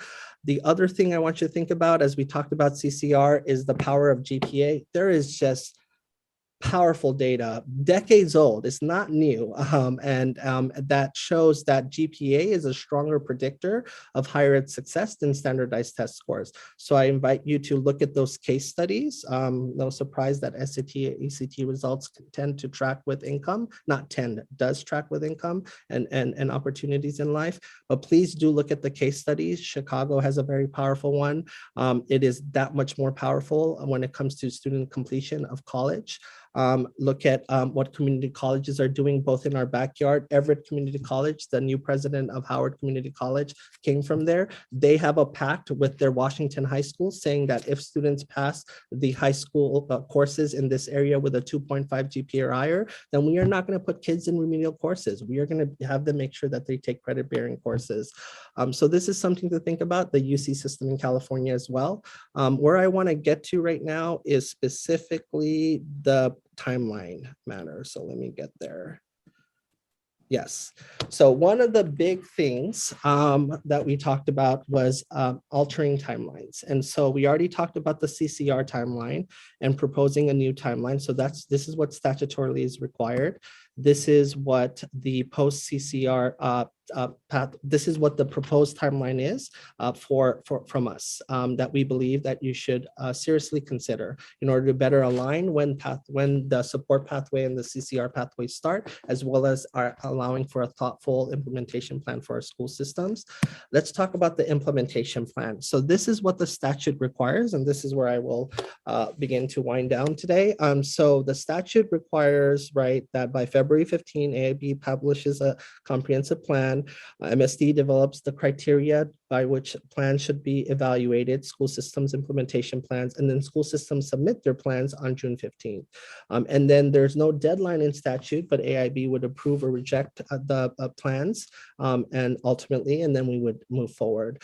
The timeline does not include deadlines for specific phases of the work that we believe that are important to identify deadlines for.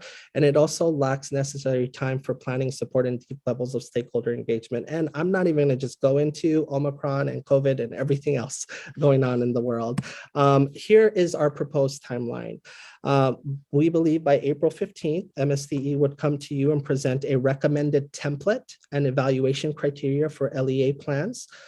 Between May and June, we would work with you to revise that template and evaluation criteria, right? Think about these are how you design this template is going to matter. This is where all your master plans as a district goes, as well as your measures for success.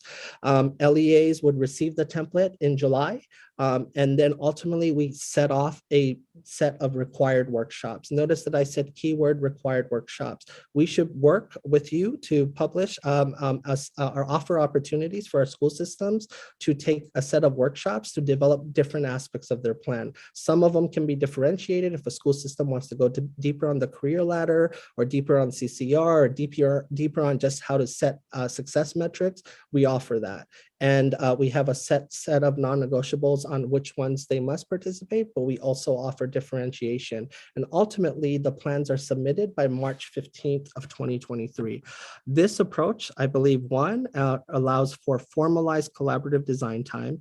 It embeds workshops so you are able to ensure that you know what you're getting. So by the time you get the plans, because of those workshops, you know what you're going to get. You know these plans are headed for approval. You know what all people are normed on expectations versus wondering if their plans are going to get approved.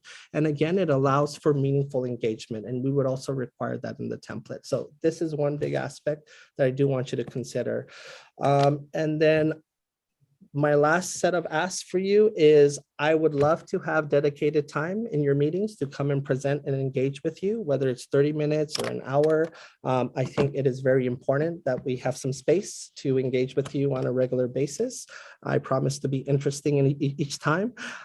We also offer to continue to be the main point of contact for our districts and continue to engage with them rather than having different voices all over the place, talking to them and confusing them. I think it's very important to remain a single funnel and point of contact. And then finally, I will end with, please advertise our survey for strategic planning and have them fill it out. It will really shape the direction of MSD and how I built this organization to be able to anchor and implement the blueprint successfully. So I'll stop there, but looking forward to coming back and talking more about some of these topics. So I'll take any questions as we wrap up. Well, we're going to have to hold off on the questions at this point in time, but I want to give Clarence an opportunity if there's any, Mr. President, want to say any closing remarks before we move forward? Yes, Chairman Leggett, just want to again pledge our support. You can see that we've been working with the superintendent. There's much underway, and I would really support his recommendation to the extent to which you can accommodate him in your meetings, and also with the implementation schedule, especially that collaboration. What we've seen in the past is we've issued guidance and then we're surprised with what comes in from the plans. So I think having that collaboration significantly increases the likelihood that the plans that are received will meet the AIB's objectives. And again, thank you so much for this time. We greatly appreciate it. And thank you. And Dr. Chardell was a very, very well presented presentation for us today. And I'm very impressed with the relatively short time that you've been here in Maryland to have grasped so much in such a relatively short period of time. The amount of work that you and your colleagues have done, I think, is very impressive. As I indicated at the very beginning, we want this to be a partnership. We want to be collaborative. And I'm sure that we can accommodate you on an ongoing basis at our meetings. And we will strive very hard. And I would find it somewhat disappointing if things are coming from us that are surprising to you. We will hope to have a relationship that there are no surprises. There may be differences, and I think that that's natural, but there should be no surprises, and we should have an opportunity to collaborate and work through those as we go forward. You have that as my response to you. Again, thank you so very much. We will get back to you relatively soon. We will designate our committee as an ongoing working relationship to be the point of contact. And I think that we've gotten off to a very good start here today. So thank you so very much, both of you, for a very. Thank you very much. Thank Looking you. forward to it. Would love to come back and talk about the other topics. So I appreciate Yeah. having you back. So thank you so much. Thank you very much. I got some additional questions as well. Yeah.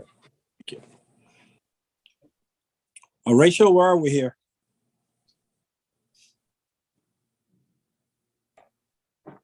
So next on the agenda is looking at the new proposed timeline. So let me share my. Hey, we're just like, we'll take 5 minutes. Okay. Give 5 minutes break and we'll come back and pick up at that point. Okay. Perfect. Thank you.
Are we all back? Not quite, Okay. almost.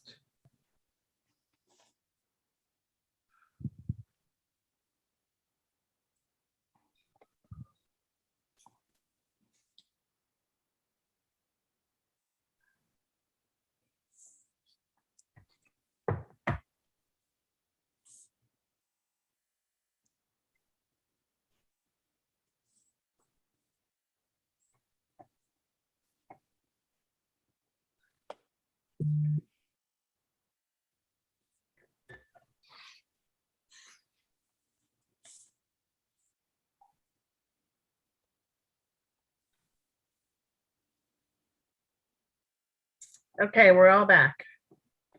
Okay. Thank you. Let me apologize for having to get through a very informative discussion a little bit in a hurried fashion today, but we had a request at the last minute that asked for additional time. But because this matter that we are about to deal with now is of critical importance, I wanted to make sure that we got to it. In addition, this will not be our sole opportunity to engage with our parties of today. It's going to be an ongoing collaboration and discussion, and we'll probably have them in multiple meetings.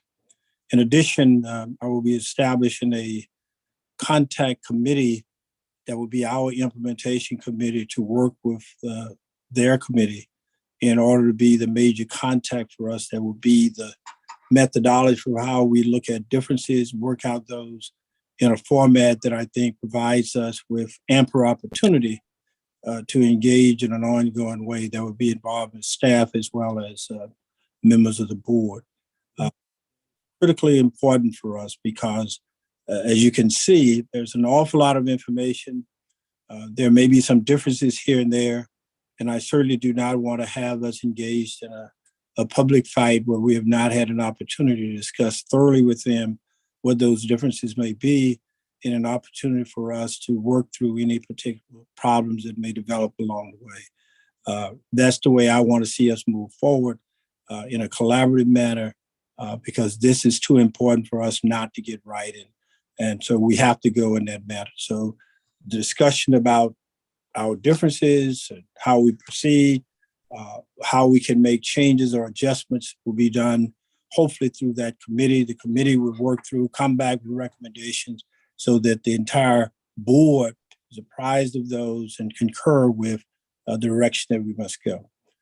We have to propose a new timeline for the AIB activities.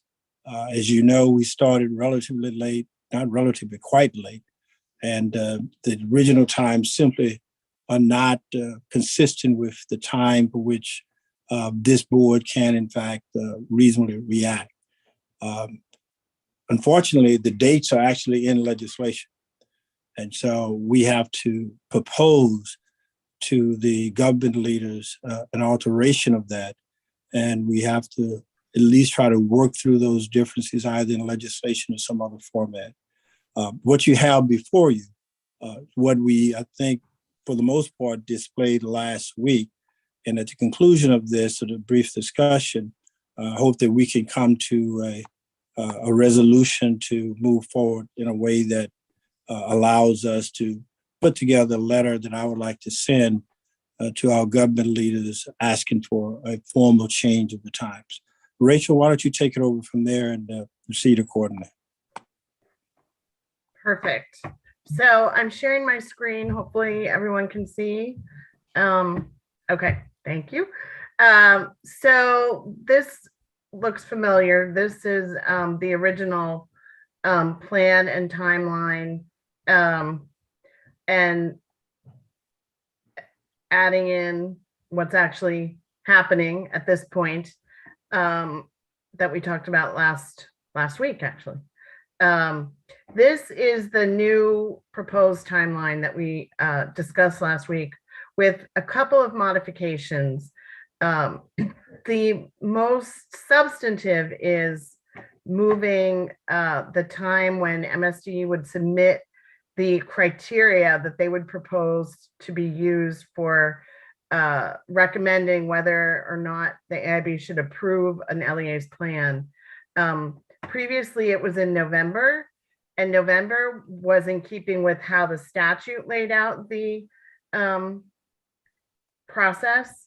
But thinking about it more and also looking at what MSDE was proposing, I think it makes a lot of sense to have the criteria submitted to the AIB before the draft plan is adopted, so that the criteria can inform the plan, and everything can be on the same page when the draft plan is adopted for public comment. The only other changes on this slide is just I added, public comment in this space in October, November. And then just that the AIB would be reviewing the blueprint implementation plans that are submitted to them in the spring out through into probably June of 2023. Overall, I would just say that this definitely the endpoint of having plans submitted to the AIB in March of 2023 is very much in alignment with what MSDE just proposed.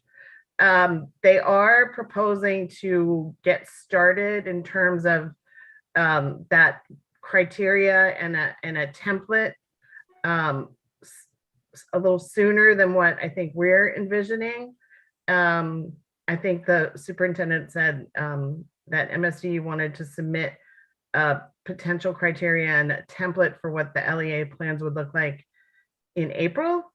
That is definitely on the fast track. The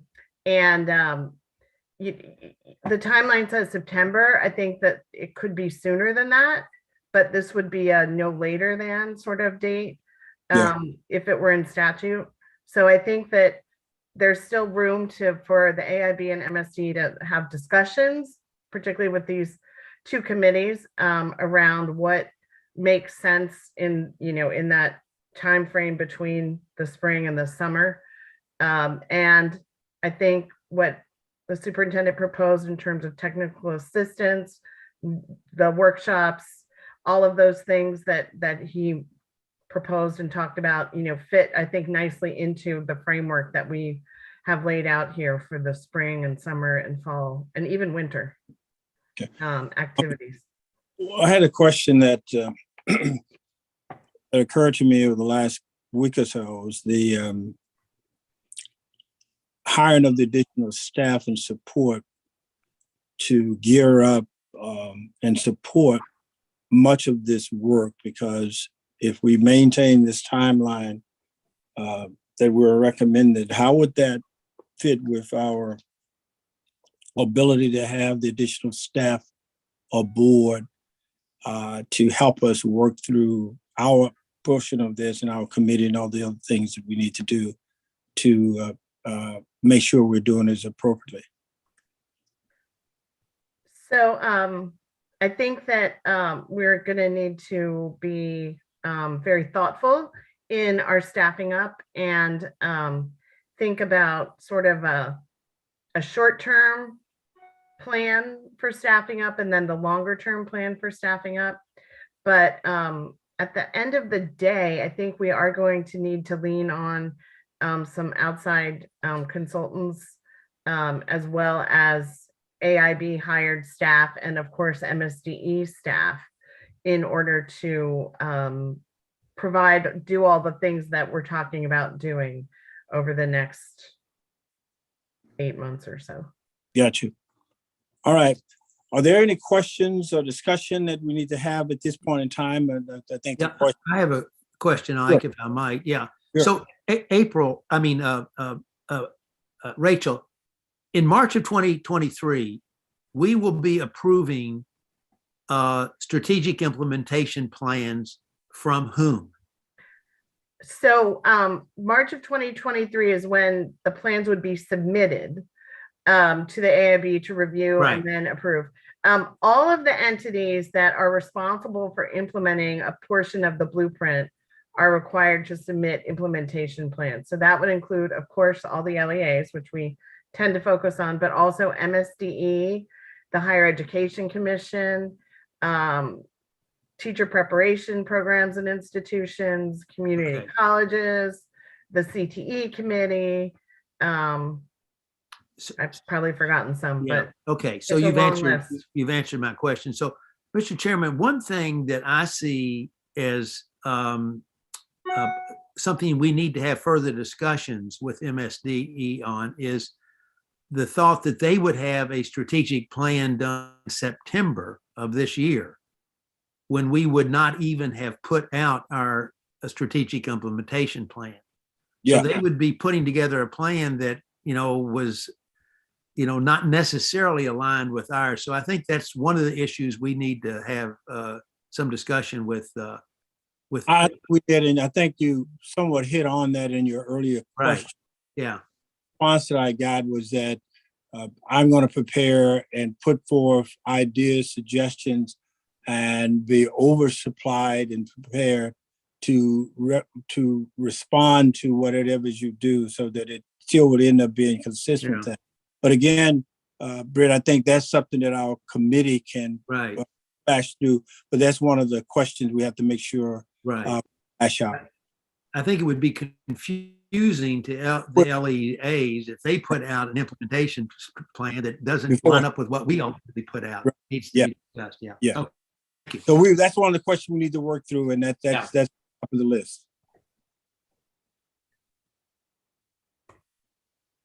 So we're looking to, you want some discussion on this. Yeah. This, makes Motion. sense to me, but I'm anxious to hear from my colleagues. Yeah. If they feel comfortable with this, this plan. It sort of is consistent with the original plan, Rachel, is it not? Except translated because of our delayed start. Exactly. It's that was the approach, was to stay consistent to the time frames that were provided in the statute, with now this one adjustment where we're moving the MSDE submitting the LEA criteria up several months. Yeah. And I will also say, I know that there are some concerns, particularly in the school systems, understandably, that they don't, right now they potentially have to submit a plan in June. So I know there's a lot of anxiety about that. So hopefully by the AIB adopting this and putting it forward to the Governor and General Assembly, this will help to alleviate some of that anxiety. I know there's also anxiety around other deadlines and timelines that are both in the statute or just sort of embedded in the blueprint in terms of the sequencing. And I think that going through those other timelines will be part of the comprehensive planning process. And if there are other timelines that need to be adjusted or changed, that would be when it could be incorporated into the plan, and then ask the General Assembly and the Governor to approve those changes during the next session. So for one example, it's possible that depending on how things are affected, that the career ladder might need a little more time to be developed. That might also affect the timing of when teachers can start to have more collaborative time during the school day, and less time in front of the classroom, which essentially means hiring more teachers. And as the superintendent said, I won't even mention Omicron and COVID. I mean, that clearly has affected the teaching supply, and so that could also be a factor in potentially adjusting deadlines and timelines. And another example would be college and career readiness. Superintendent Chaudhary proposed some changes to that, which I think could be, again, part of the comprehensive planning process. One of the things we will do once we send the letter forward, we want to make certain that we get that greatly disseminated so that people will know what we are proposing as opposed to what the original dates were. I see two hands up. I don't, I can't see the screen Why to know who put their hand up first. It's Laura and then Joe and then Jennifer. Sorry.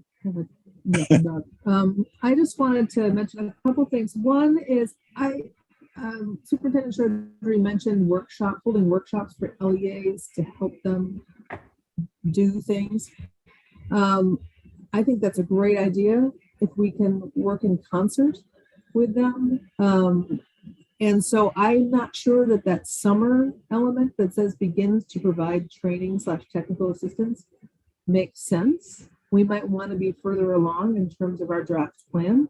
So I would vote for that to be later in fall, October, December. And then, I'm yes, sorry. I totally can. I'm having a little trouble hearing you. So I just want to make sure I'm understanding what you're saying. You're saying you think the summer is, that is ambitious and that it should start in the fall instead of the summer? I'm thinking that phrase begins to provide training / technical assistance. I don't think we're going to be in a place to do that because I think that we are going to have to be in alignment with MSDE before we would start doing that sort of thing. I definitely think it's ambitious. I think that Superintendent Chaudhry might want to start it even sooner than what we're proposing. So, but I do think it's ambitious to, particularly in July. I mean, maybe later in the summer, August, September. It doesn't precisely say in the summer, and it says begin. And so I think your question is a good one, but we may be in a position to more positively respond to that later. And then if there's adjustment that moves back, I don't think that would create a real problem. But rather than to try to detail it out now, the question may be keep it somewhere close to where we have it, and then we can adjust that on the fly. This is the earliest that it would start, but I think that could be interpreted that we could start that later. But I wouldn't necessarily mean you have to formally change it. But we may, based on what you just stated, we may have to move back, but we could work that through once the committees get together and figure that out. It may be possible. If not, then we can adjust it on the fly. Did you have another question, Dr. Stapleton? Nope. Okay. Thank you. Give the baton to Joe. Yeah. Who's next? Jermanko. Yeah, and I mean, I think Ike really just leaned into this by talking about the implementation committee. But to me, it seems like, you know, if both the AIB and MSD has a March 2023 kind of point for submission of plans, you know, overall that's positive because more or less we're on the same kind of end timeline, and it just seems like the details between now and then just need to get, you know, needs to be discussed. So, you know, I guess overall, you know, what is the plan for conversations with MSD to come up with some kind of, you know, final conclusions on what makes the most sense for implementation that would, I guess, be brought back to this committee for approval? Well, first of all, Joe, this is going to be an ongoing discussion. This committee would not be a one-off. It'll be a committee that's ongoing to work through all of these concerns, and it will hopefully answer some of the more detailed questions that were asked today. My intent is to try to get at least a committee formed as quickly as possible. One of the things that I'm a little bit hesitant about, we can probably have those people from the board, but this is the kind of committee that we'd also want to have some of the expertise of staff engaged with it as well to assist the board in the details. So that's the only piece of it that I feel a little uncomfortable about. We can't, you know, have Rachel doing all of this, and this is where, this is why I was asking the question earlier about having the board people on, have the staff on board so they can help our board as it goes through the committee discussions. But my intent is to do it as quickly as possible.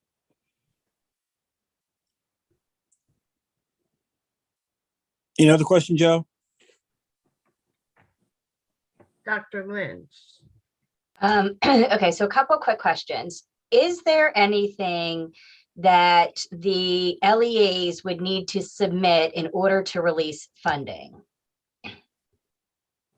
Like by delaying this, is there anything that puts them at risk for not being able to receive funding? No, I don't believe so. Okay. And then my second question is that school systems, LEAs, MSDE are all interpreting and moving forward with plans, which I think they're to be commended to doing the hard work, without our guidance as we've been getting up and running. And I'm wondering if there is a way that we can be collecting and integrating that feedback into our comprehensive implementation plan, because there will be early lessons learned from their implementation. And certainly, although we are sort of setting forth a timeline that looks delayed, the implementation is already underway. And so I think that really needs to be highlighted, that the work is happening now. And so there's opportunities for us to learn and adjust early in the game with continued conversations. And so I'm just wondering if there's a way that we can do all of that work together. Could you speak a little bit? What was just like I was a little bit confused. Could you just walk back just a second for me? Because I was a little bit confused with what you were saying. I'm sorry. So what I was saying is that the local school systems, the LEAs and MSDE, they're already interpreting and implementing. And so in that process, they are learning a lot about what is working well in systems in the implementation phase, what is perhaps something that we need to be thinking more clearly about as we develop broader implementation plans. And so just thinking about how we can get that feedback, number one, but also how we can encourage LEAs perhaps to hit pause instead of running forward, as Britt was saying, to do things that perhaps are going to not be in alignment with where we ultimately go. I don't want to create a sense of overwhelm in systems that are already feeling a sense of overwhelm. Okay, all right, let me back up. Once we lay out the timeline, they would essentially know what that timeline is. And therefore, if you're doing something inconsistent or before that, that's not consistent with the timeline that we've laid out. Some are reacting to the original timeline under the belief that they have to hurry because that timeline is still in effect. So part of that may dissipate once we see what that timeline is. I'm not sure whether or not we can stop them from anticipating and believing that they're going to do some things on their own accord, because Dr. Chaudhry had indicated he wants to be doubly prepared. And so at the risk of proceeding too quickly, they may in effect get ahead of that. That may not be too bad, so long as they know that the process is dictated by these timelines and what is required according to the law. If you're willing to go out and say, well, I'm going to rehearse, I'm going to go to workshops, I'm going to prepare stuff in anticipation of what the board may do. When we've said to you, this is the timeline and these things have to be in order, we can't force them not to do that. But we can say to them, you may be proceeding in a way that is inconsistent with what we may ultimately adopt. So I don't feel, and again, the committee that we're talking about can work through with them in case there are some lessons to be learned and giving them warnings about what they may be doing inconsistent with our mandate coming down a little bit later on. Rachel, I interrupted you a moment ago and so forth. Yeah, no, that was great. I did want to point out that one of the things that we talked about, and it's here under spring 2022 and then summer 2022, is to, in the absence of, a plan for the next year, to identify what those key activities and milestones should look like for the upcoming school year, and then to meet with the LEAs and the other governmental units to review the implementation to date, the barriers, the successes, and what they're planning to do for the upcoming school year. So we kind of built that into our process, our plan development process. So I think that kind of gets to what you're, part of what you're asking. Yeah, it does. Thank you so much. I think just sort of giving them some direction, but then also allowing them to share with us. Right. Thank you for your question. I think I'm the last one. Jennifer hit on it when she asked about the funding, and I'm just concerned about the funding following the timeline. I mean, I can assume, oh yeah, it will, but is there a, or is it appropriate when we draft the communication to actually stipulate that the funding follows the timeline? I just don't want to see, and I don't think it's going to happen, but I want to calm everybody that because we changed the timeline doesn't mean that you'll be impacted by any funding. First of all, you control that as one. And secondly, I think that we may be able to put out something to say this is a new timeline. Once that's adopted, I think that might go away. But I have not heard thus far too much about that. But people have raised some issues based on the original timeline. But that's why I indicated earlier that I want to send them what we are proposing long before it is actually formally adopted. This is what the board is now asking for. And if you're going along with that timeline, it's consistent with that. But if we need to have further explanation to that, I think we can find a way to communicate that as well. Mm-hmm.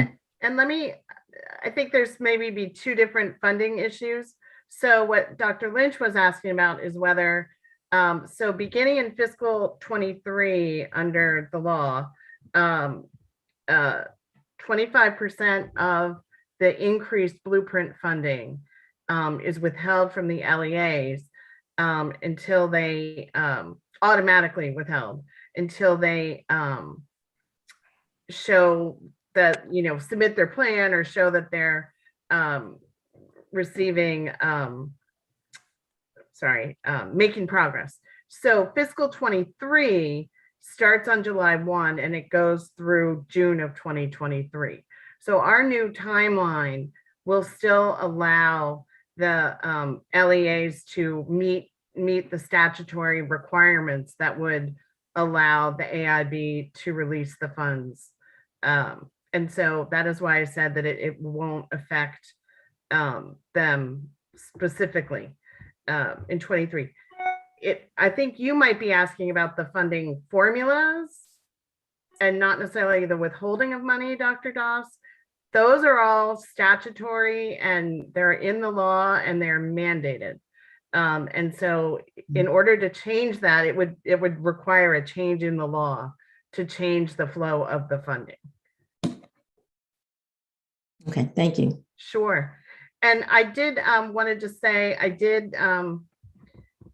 you had asked that I share the proposed timeline with the school systems, the superintendents, the boards of education, MSDE, and I did receive feedback from all of those entities, and at least the local boards and the LEAs. They are all they like the timeline. They there were two comments from the blueprint coordinators, the 24 of them.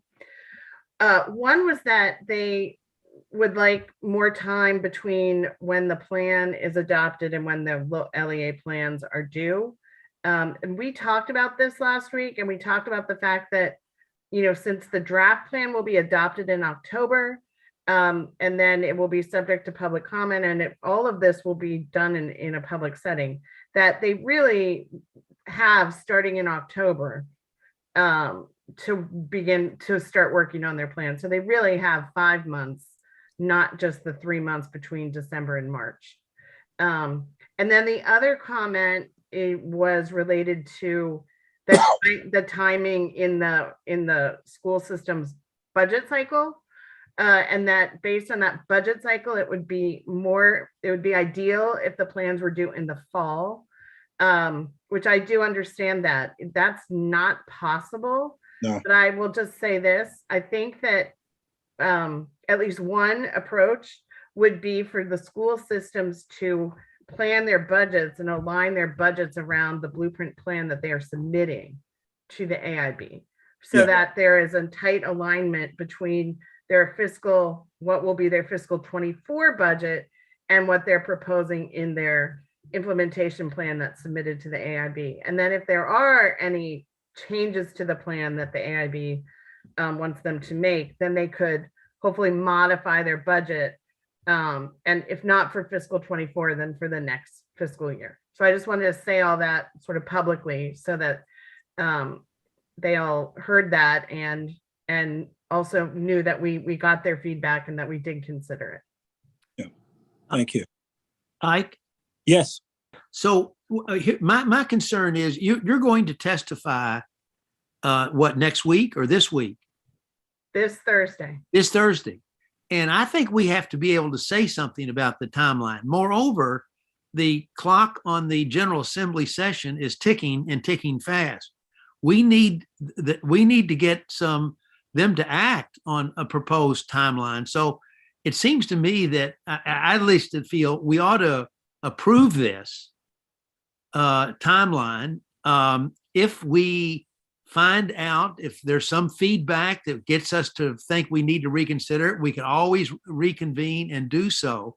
But I think for you to have an action by the AIB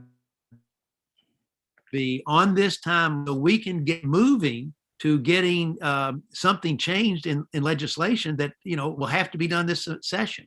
So That's I hope. intent. That's why I wanted to get through this meeting today. Yeah, I know you did. So I'd like to, if we could entertain it, a motion to approve the time. Then I would entertain the motion. Everybody had a chance to ask the question beforehand before I entertain Brett's motion? Okay, Brett. Okay, so I move we adopt this timeline as modification, and that you be in a position to discuss it publicly at the legislative session, the hearing, and that we then be in a position to inform the governor and the General Assembly of this proposal, so we can try to get action on it during this session. Okay, is there a second to Brett's motion? A second. Okay, it's been moved and properly second. Now it's open for discussion. Discussion, please indicate by hitting your hands up, and Rachel will call you as we go through it.